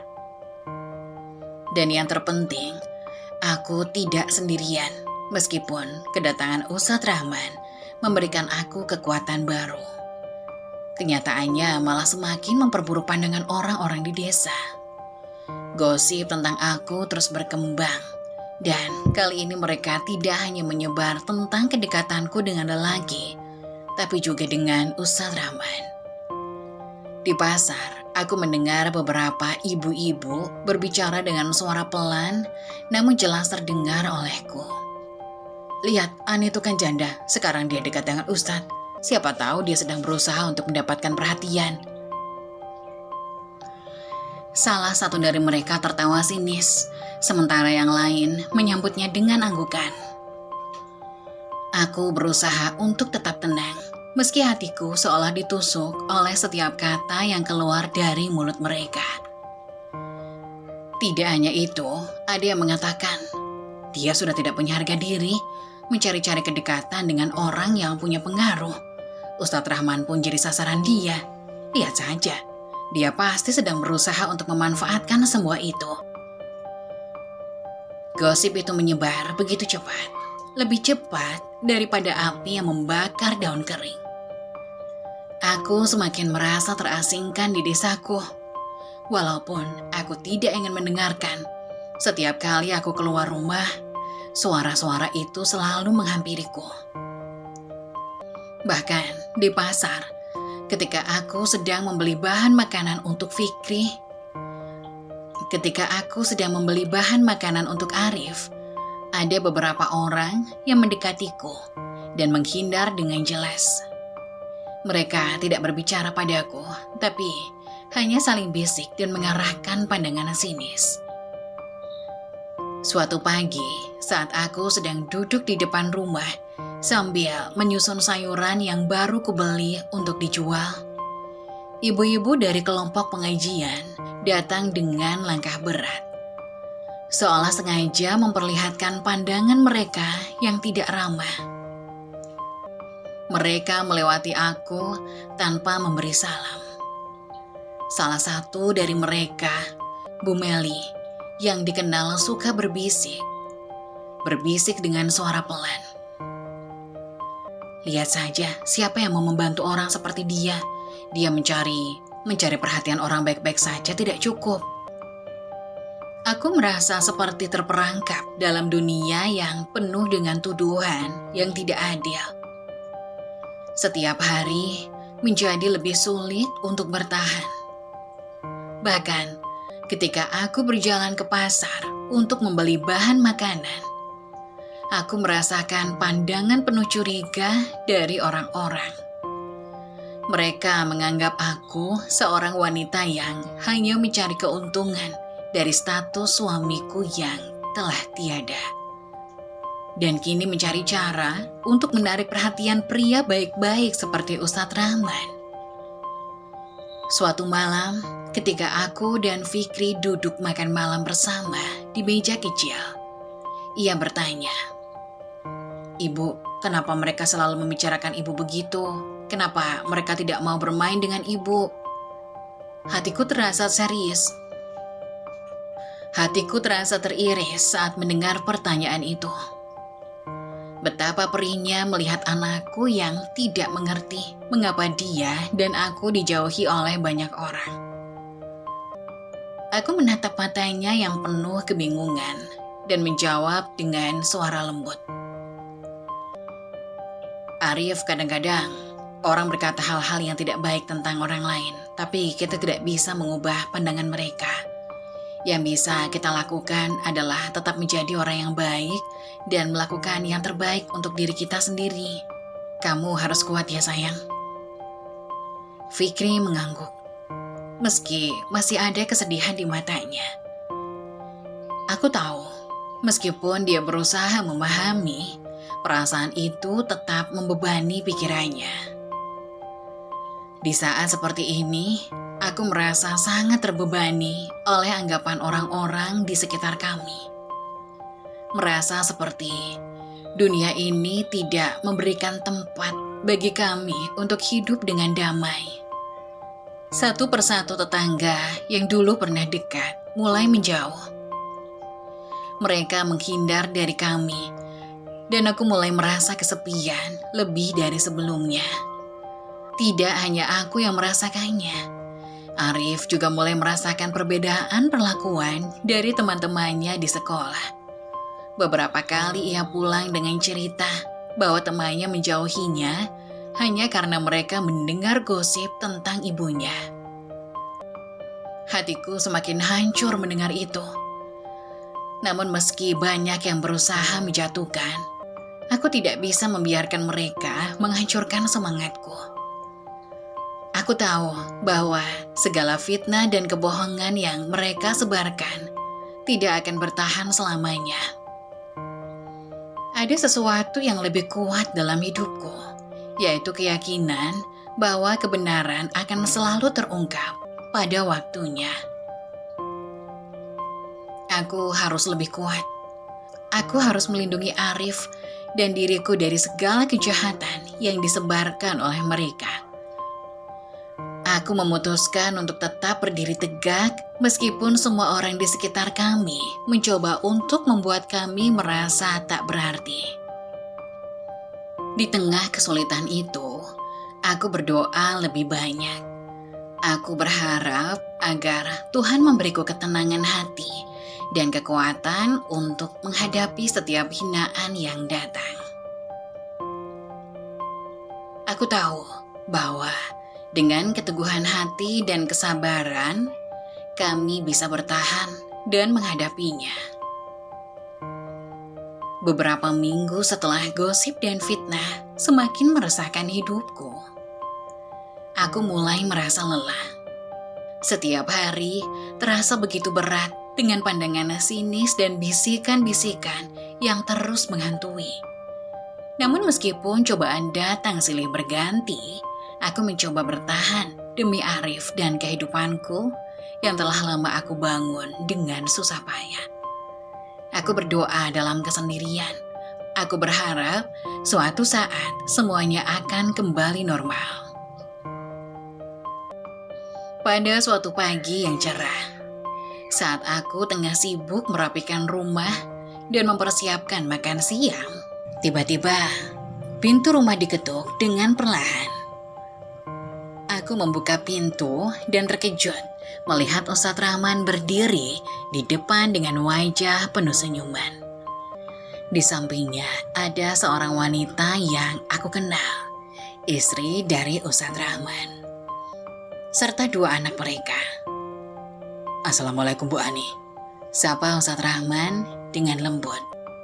Aku hanya bisa membalas salamnya sambil merasa ada kegelisahan di dalam hati. Mengingat semua gosip yang telah beredar, kedatangan mereka membuat aku bertanya-tanya, apa tujuan mereka? "Waalaikumsalam," jawabku dengan suara pelan, berusaha menyembunyikan perasaan cemas. "Ada yang bisa saya bantu, Ustadz?" Ustadz Rahman tersenyum hangat, kemudian berkata dengan penuh kelembutan, "Bu Ani, izinkan saya berbicara sebentar. Kami datang untuk menyampaikan sesuatu yang penting." Aku merasa jantungku berdegup lebih cepat. Tidak tahu kenapa, tapi aku merasa sesuatu yang besar akan terjadi. Aku mempersilahkan mereka masuk dan kami duduk bersama di ruang tamu yang sederhana. Sementara anak-anak mereka bermain di sudut ruangan, Ustadz Rahman mulai berbicara lagi. "Begini Bu Ani, sudah lama saya melihat perjuanganmu. Saya tahu hidupmu tidak mudah dan banyak cobaan yang datang, terutama dengan tuduhan-tuduhan yang tak benar tentangmu. Saya ingin mengatakan bahwa saya sangat menghargai keteguhan hati dan kebaikanmu dalam menjalani hidup ini. Setelah berdiskusi dengan keluarga, kami semua sepakat untuk datang ke sini dan menyampaikan niat kami," kata Ustadz Rahman dengan suara yang sangat lembut namun penuh makna. Aku terkejut mendengar kata-katanya. Seakan semua waktu dan perasaan yang pernah aku alami tiba-tiba menghilang. "Apa maksud Ustadz?" tanyaku dengan suara gemetar, meskipun aku sudah bisa menebak sedikit. Dengan senyum yang penuh arti, Ustadz Rahman menatapku langsung. "Saya dan keluarga sudah sepakat Bu Ani, saya ingin melamarmu. Kami sangat memahami segala cobaan yang kau hadapi, dan kami ingin membantu meringankan bebanmu. Saya tahu ini mungkin tak terduga, tapi kami berharap kamu bisa memberi kesempatan kepada saya untuk mendampingi kamu dan Fikri." Aku terdiam. Kata-kata itu seperti petir yang menyambar jantungku. Betapa aku tidak pernah membayangkan bahwa seseorang seperti Ustadz Rahman yang selama ini selalu ada untuk memberi nasihat dan dukungan akan mengungkapkan niat sebesar itu. Mataku berkaca-kaca dan aku merasa seakan semua cobaan yang datang menghantamku selama ini akhirnya berbuah harapan yang manis. "Ustadz Rahman, kenapa saya? Saya hanya seorang janda miskin yang tidak punya apa-apa. Kenapa harus saya?" tanyaku dengan hati yang penuh kebingungan. Ustadz Rahman tersenyum bijaksana. "Karena aku melihat keberanianmu, kesabaranmu, dan cintamu terhadap anakmu. Aku percaya bahwa kamu adalah wanita yang luar biasa. Tak peduli apa kata orang. Aku ingin membantu kamu dalam menjalani hidup ini. Kami ingin menjadi bagian dari hidupmu, menjadi keluarga untuk Fikri." Hatiku terasa begitu terharu. Aku merasa seakan beban yang sudah begitu lama kupikul, sedikit demi sedikit mulai terangkat. Perasaan bingung dan cemas mulai berubah menjadi rasa syukur yang mendalam. Selama ini aku berjuang seorang diri. menghadapinya tanpa berharap terlalu banyak dari orang lain. Namun sekarang, dengan hadirnya Ustadz Rahman dan keluarganya, aku merasa seperti ada cahaya yang mulai menerangi jalan hidupku. Aku menundukkan kepala, berusaha menahan air mata yang mulai menggenang di mataku. Terima kasih Ustadz, saya tidak tahu harus berkata apa. Ini semua terlalu besar bagi saya, tapi saya bersyukur ada orang seperti Ustadz dan keluarga yang mau menerima saya. Ustadz Rahman hanya tersenyum hangat. Tidak perlu terima kasih Bu Ani, ini adalah takdir Allah. Kami hanya ingin memberikan dukungan dan menerima kamu apa adanya. Suasana di dalam rumah menjadi sangat haru, dan aku merasa seakan seluruh cobaan hidupku terbayar dengan kehadiran mereka. Hatiku yang penuh luka perlahan-lahan sembuh, dan meskipun masih banyak rintangan yang harus dihadapi, aku tahu aku tidak lagi sendirian. Ustadz Rahman dan keluarganya menunjukkan bahwa masih ada kebaikan dan cinta yang tulus di dunia ini. Meski seringkali kita merasa terasingkan oleh pandangan orang lain. Saat mereka beranjak pulang, aku berdiri di depan pintu, menatap mereka yang berlalu dengan langkah penuh harapan. Fikri, yang sejak tadi duduk diam di sampingku, tiba-tiba memelukku. Ibu, apa berarti kita akan lebih baik? Tanyanya dengan mata penuh harapan. Aku mengusap rambutnya dengan lembut. Iya sayang, kita akan lebih baik. Inilah awal baru bagi kita. Dan saat itu, aku tahu, cobaan yang aku hadapi bukanlah akhir dari segalanya. Ini adalah titik balik, sebuah awal yang baru, penuh dengan harapan dan cinta yang tak terduga. Kabar tentang lamaran Ustadz Rahman menyebar dengan cepat ke seluruh desa. Seperti biasa, desas-desus itu menyebar lebih cepat daripada kebenaran, dan aku bisa merasakannya di setiap sudut desa.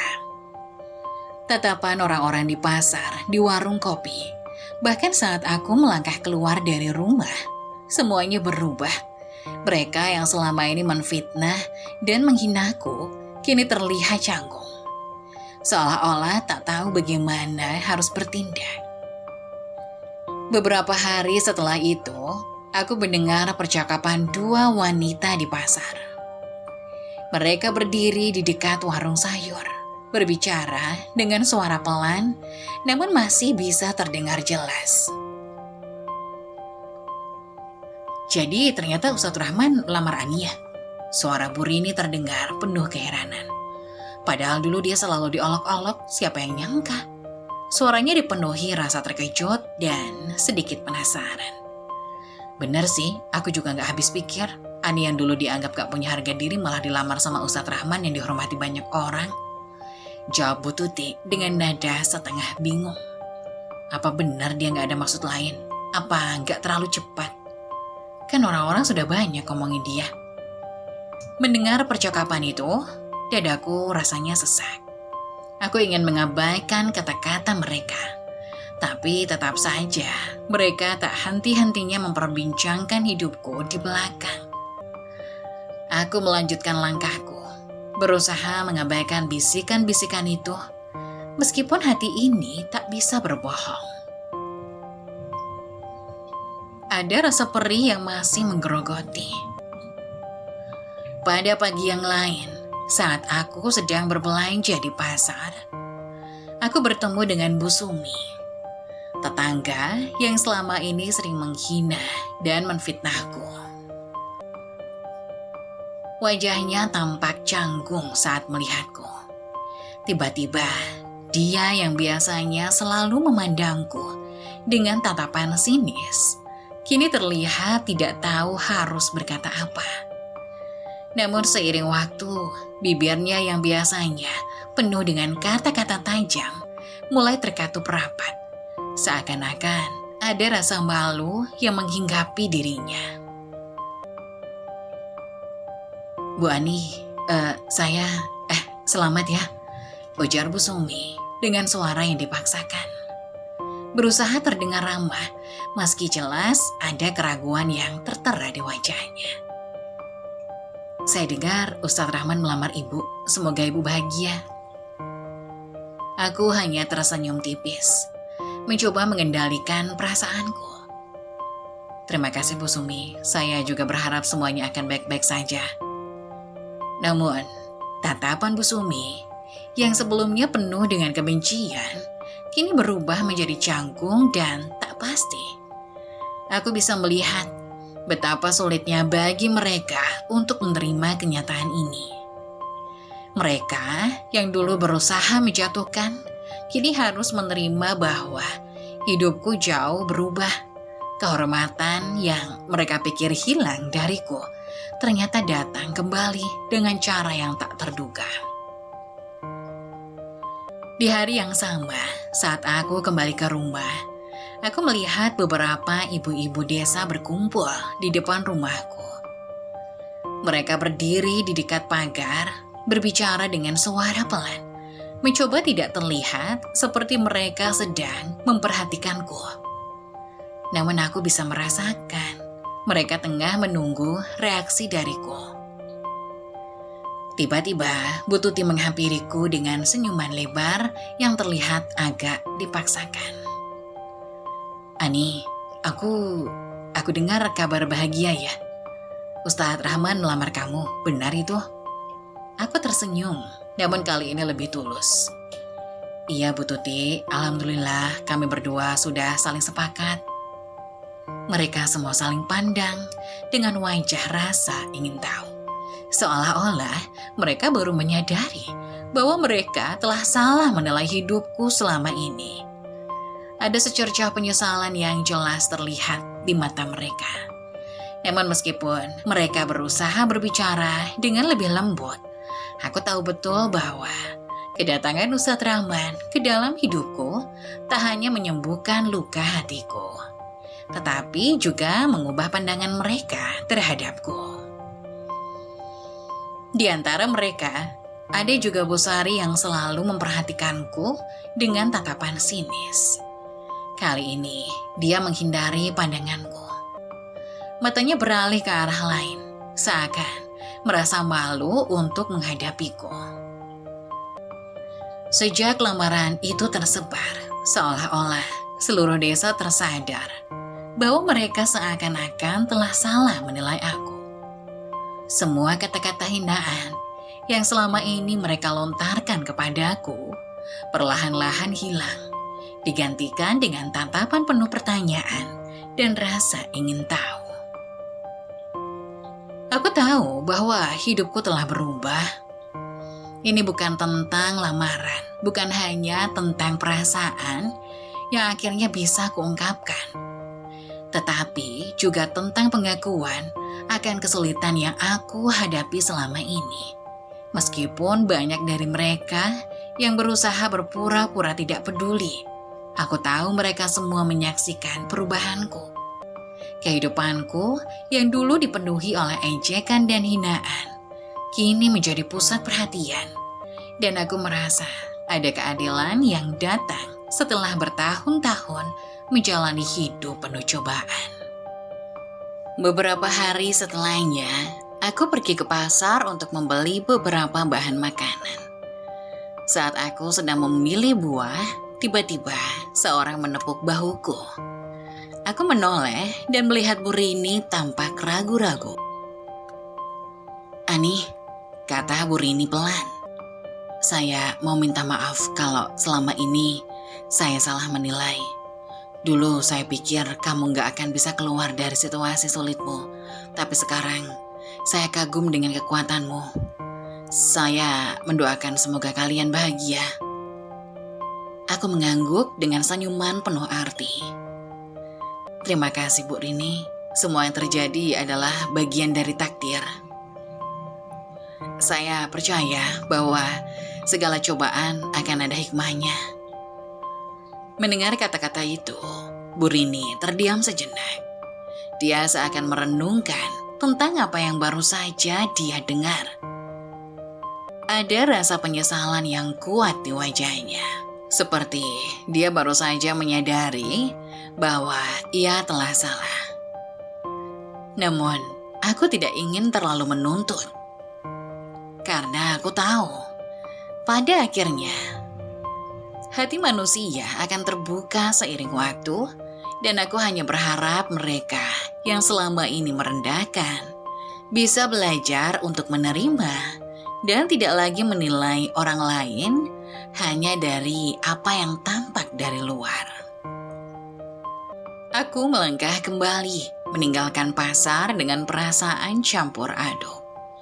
Namun, satu hal yang aku yakini, hidup akan terus berjalan dengan penuh harapan.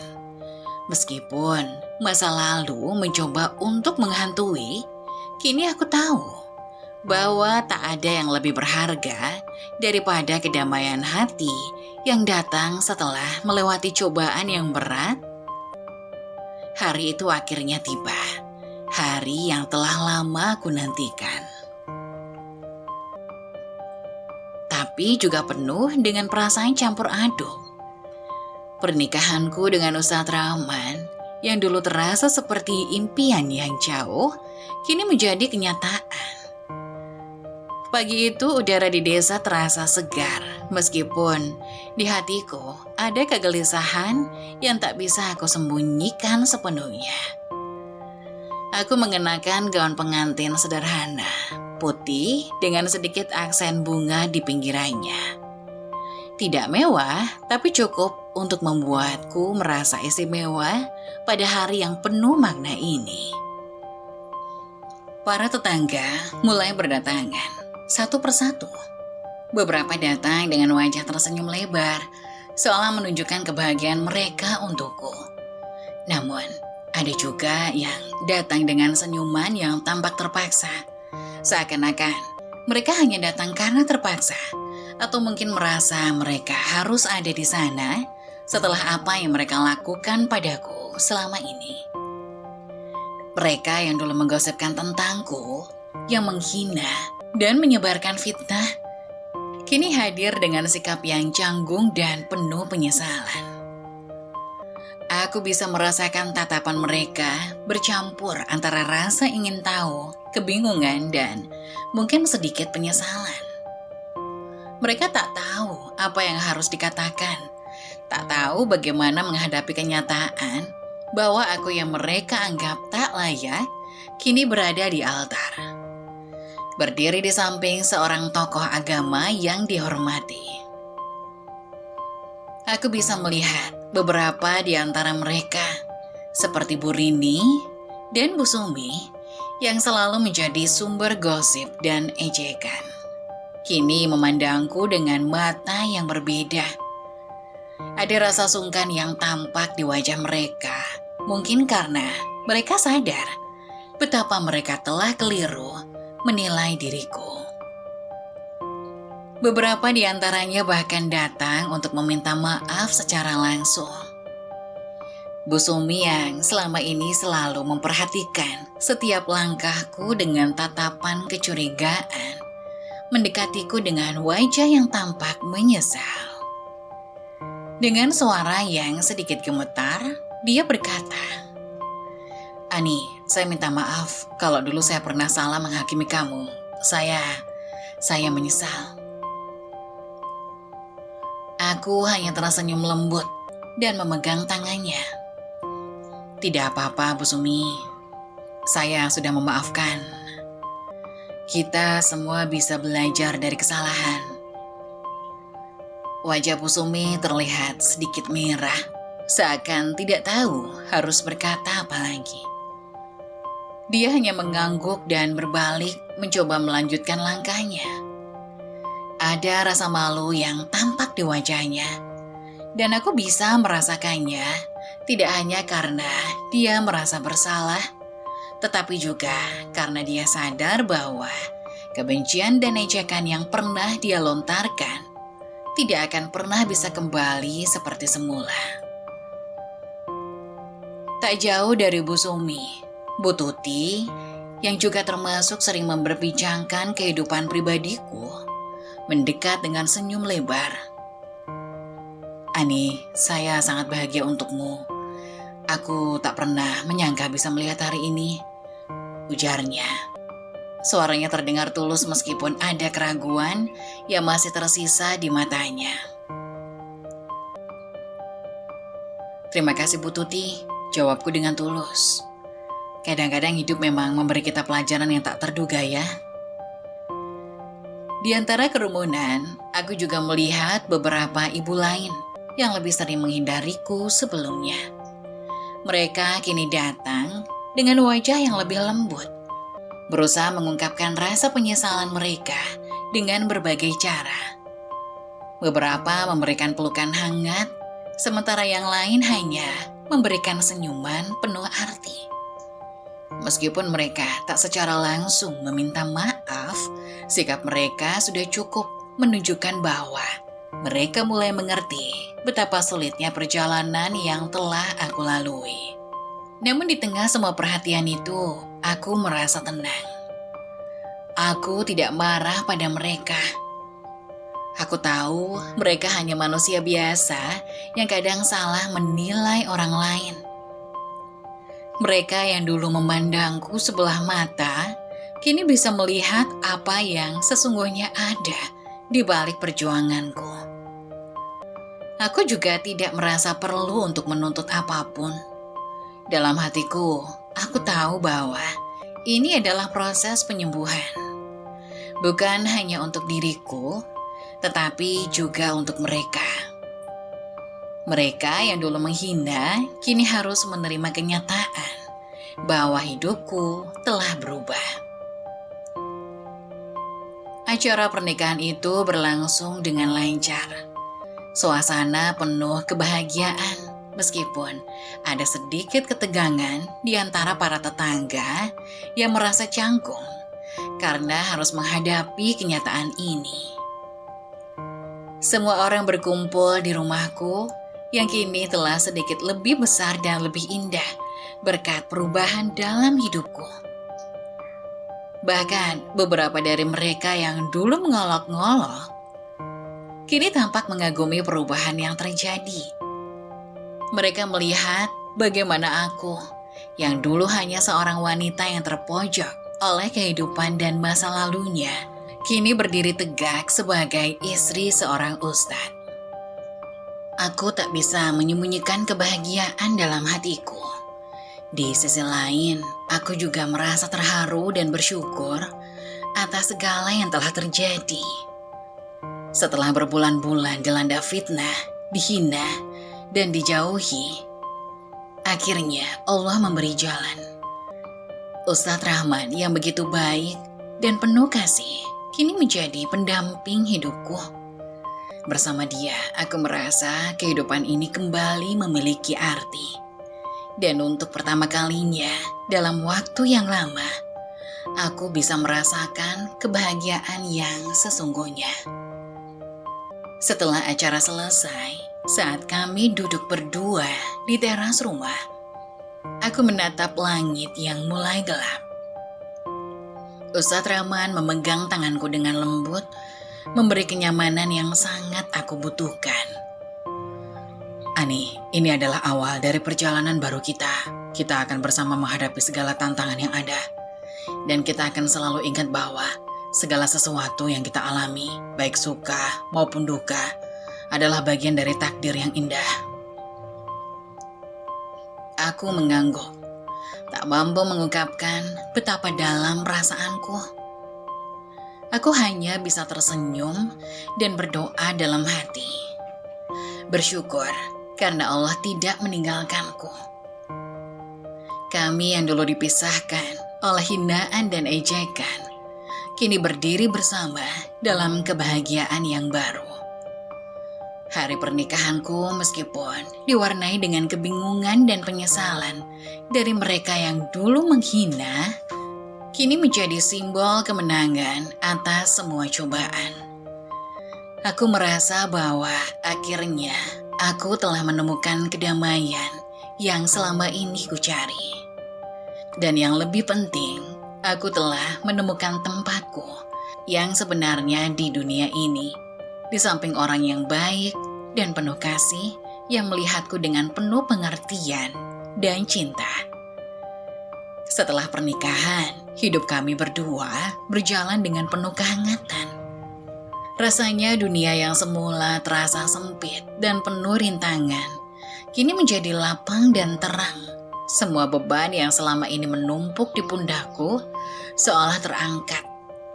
Ustadz Rahman, suamiku, adalah sosok yang penuh kasih sayang, menghargai setiap langkahku, dan selalu memberi dukungan tanpa syarat. Hidup bersamanya membuatku merasa dilindungi dan dihargai, sesuatu yang sudah lama hilang sejak kepergian suami pertamaku. Ustadz Rahman bukanlah hanya suami yang penuh cinta, tetapi juga seorang ayah yang baik bagi Fikri. Meski Fikri awalnya sedikit canggung, perlahan-lahan dia mulai menerima kehadiran Ustadz Rahman dalam hidupnya. Fikri adalah anak yang penuh kasih, dan meskipun ia sempat merasakan sakit hati karena kepergian ayah kandungnya, kini ia merasa lebih tenang. Ustadz Rahman tidak pernah memaksanya untuk memanggilnya dengan sebutan apapun. Tetapi dengan kasih sayang yang tulus, ia perlahan mulai menunjukkan bahwa ia akan selalu ada untuk Fikri. Seperti seorang ayah yang seharusnya. Setiap pagi sebelum berangkat ke sekolah, aku dan Fikri sering duduk bersama di meja makan, menikmati sarapan yang disiapkan oleh Ustadz Rahman. Kehangatan rumah yang dulu tak pernah ada, kini terasa nyata. Rumah yang dulu sunyi dan kosong, kini dipenuhi dengan tawa, percakapan, dan kebersamaan. Bahkan, saat Fikri mengalami kesulitan di sekolah atau menghadapi masalah, Ustadz Rahman selalu hadir untuk mendengarkan dan memberikan nasihat. Fikri merasa dihargai dan diperhatikan, sesuatu yang sangat penting untuk pertumbuhannya. Malam-malam kami pun berubah menjadi lebih cerah. Setelah seharian beraktivitas, kami duduk di ruang tamu, berbincang-bincang ringan atau sekedar menikmati waktu bersama.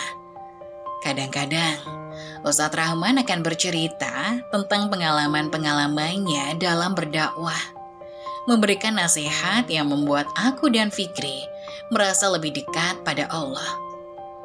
Aku merasa sangat beruntung memiliki seseorang yang tak hanya mendampingiku dalam kehidupan dunia, tetapi juga membimbingku dalam kehidupan spiritual.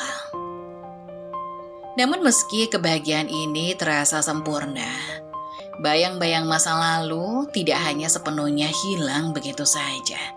Terkadang, di malam yang hening, aku teringat akan fitnah dan ejekan yang pernah aku terima.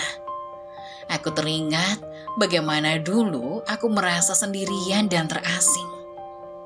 Sakit hati itu tidak pernah sepenuhnya hilang, tetapi aku menyadari bahwa kebahagiaan yang aku rasakan sekarang adalah buah dari keteguhan hati dan kesabaran. Suatu malam saat Fikri sudah tidur nyenyak, aku duduk bersama Ustadz Rahman di teras rumah. Angin malam yang sejuk berhembus pelan, dan langit tampak cerah dengan bintang-bintang yang bersinar terang. Aku menatapnya dengan penuh rasa syukur, merasa seakan-akan semua penderitaan yang pernah aku alami, kini terbayar dengan kebahagiaan yang indah.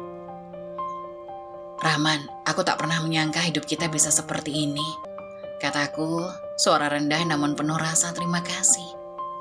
Dulu aku merasa hidup ini begitu gelap dan penuh beban, tapi kini aku merasa seperti dibangunkan dari mimpi buruk. Ustadz Rahman tersenyum dan memegang tanganku. Kita semua diuji dengan cara berbeda, Ani. Tapi percayalah, setiap ujian itu ada hikmahnya. Allah tidak pernah meninggalkan kita, dan kau adalah contoh nyata dari kekuatan seseorang wanita yang tak pernah menyerah pada takdir. Aku menunduk, mencoba menahan air mata yang mulai menggenang. Kata-katanya sangat menyentuh hatiku. Aku menyadari bahwa meskipun hidupku penuh cobaan, aku tidak pernah benar-benar sendirian. Allah selalu mengirimkan seseorang yang tepat untuk mendampingiku melalui perjalanan ini. Dan Ustadz Rahman adalah hadiah terindah dalam hidupku. Kehidupan baru ini memang jauh berbeda dengan apa yang aku bayangkan sebelumnya. Tidak ada lagi ejekan, tidak ada lagi fitnah yang merobek hati. Semua orang yang dulu mencibir kini melihat kami dengan pandangan yang berbeda. Meskipun beberapa dari mereka mungkin masih merasa canggung atau malu karena masa lalu mereka. Tetapi aku tidak lagi merasa perlu membuktikan apapun pada mereka. Hidupku kini lebih berharga, lebih penuh makna, dan yang terpenting, aku bisa memberikan yang terbaik bagi Fikri. Di tengah kebahagiaan ini, aku belajar banyak hal tentang hidup, tentang kesabaran, dan tentang pentingnya menjaga hati.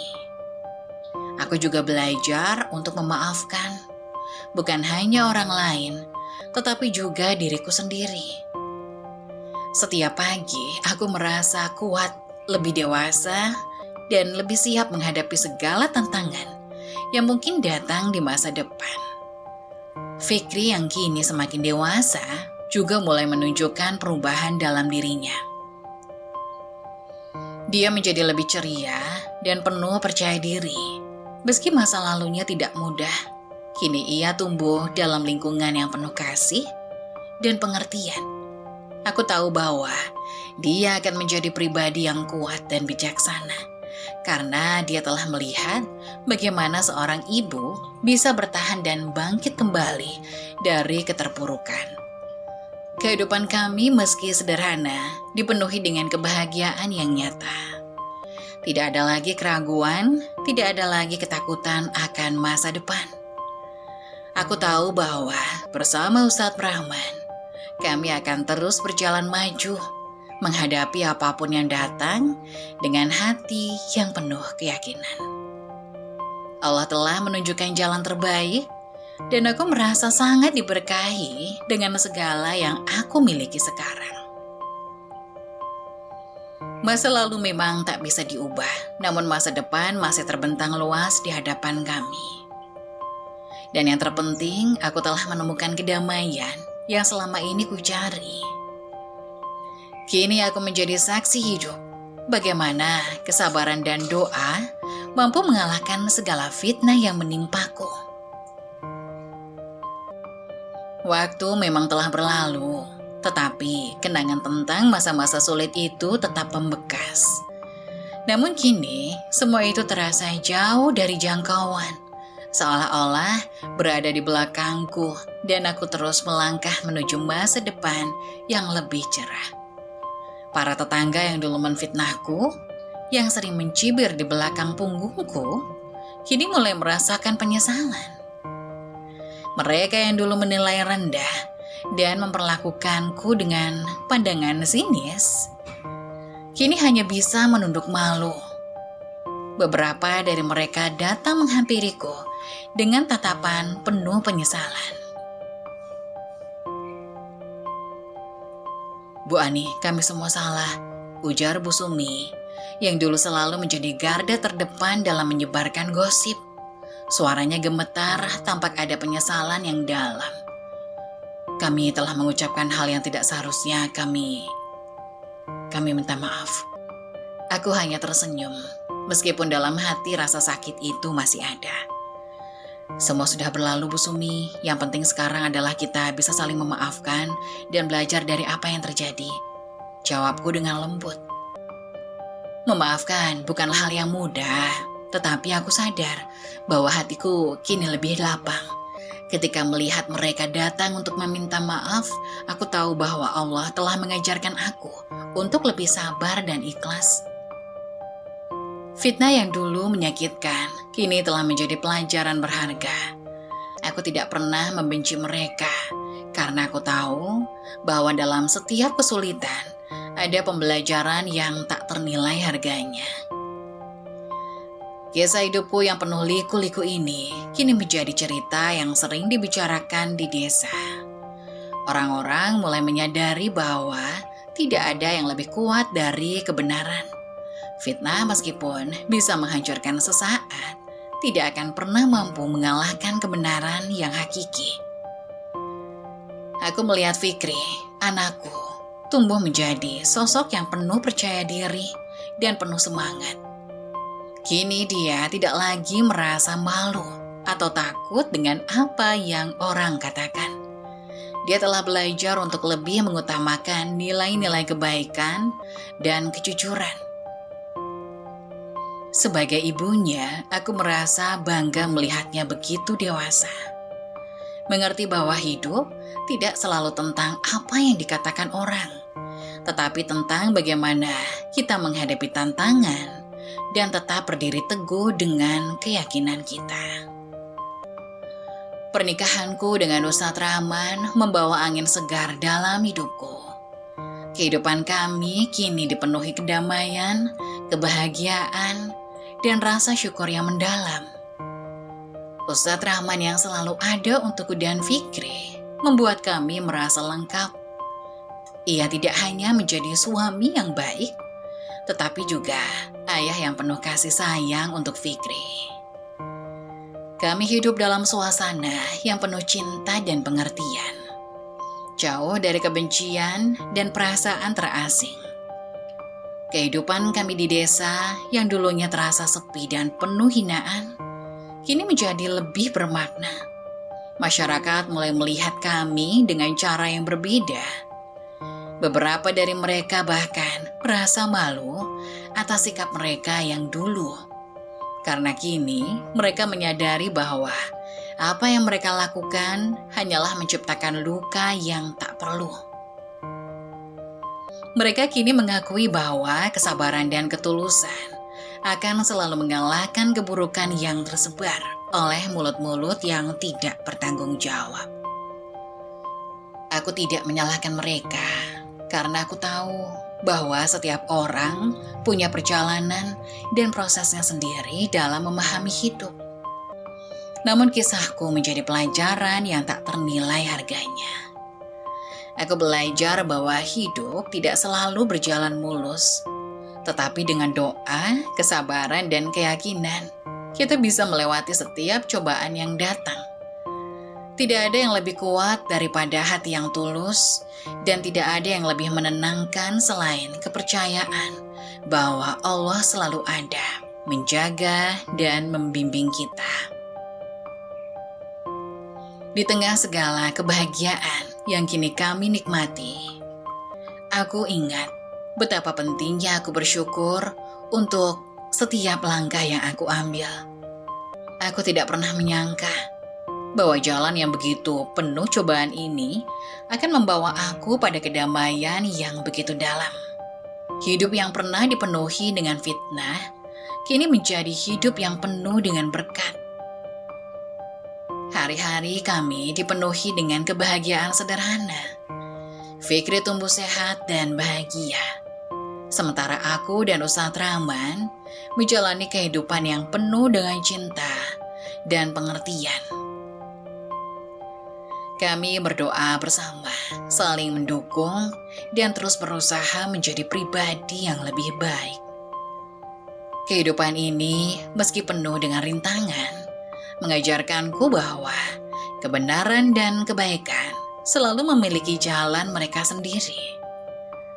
Aku tahu bahwa Allah telah menunjukkan jalan yang terbaik untukku, dan aku tidak akan pernah menyerah pada takdirnya. Kini aku hanya bisa tersenyum ketika mengingat masa-masa sulit itu. Semua yang aku alami telah membentukku menjadi lebih kuat, lebih sabar, dan lebih beriman. Tidak ada yang lebih penting dalam hidup ini selain memiliki hati yang penuh kasih, memaafkan dan terus percaya bahwa setiap ujian pasti ada hikmahnya. Fitnah itu memang menyakitkan, tetapi itu bukan akhir dari segalanya. Kebenaran akan selalu menang pada akhirnya. Dan aku percaya bahwa setiap langkah yang aku ambil sekarang adalah bukti nyata dari kasih sayang dan pertolongan Tuhan yang tidak pernah meninggalkanku.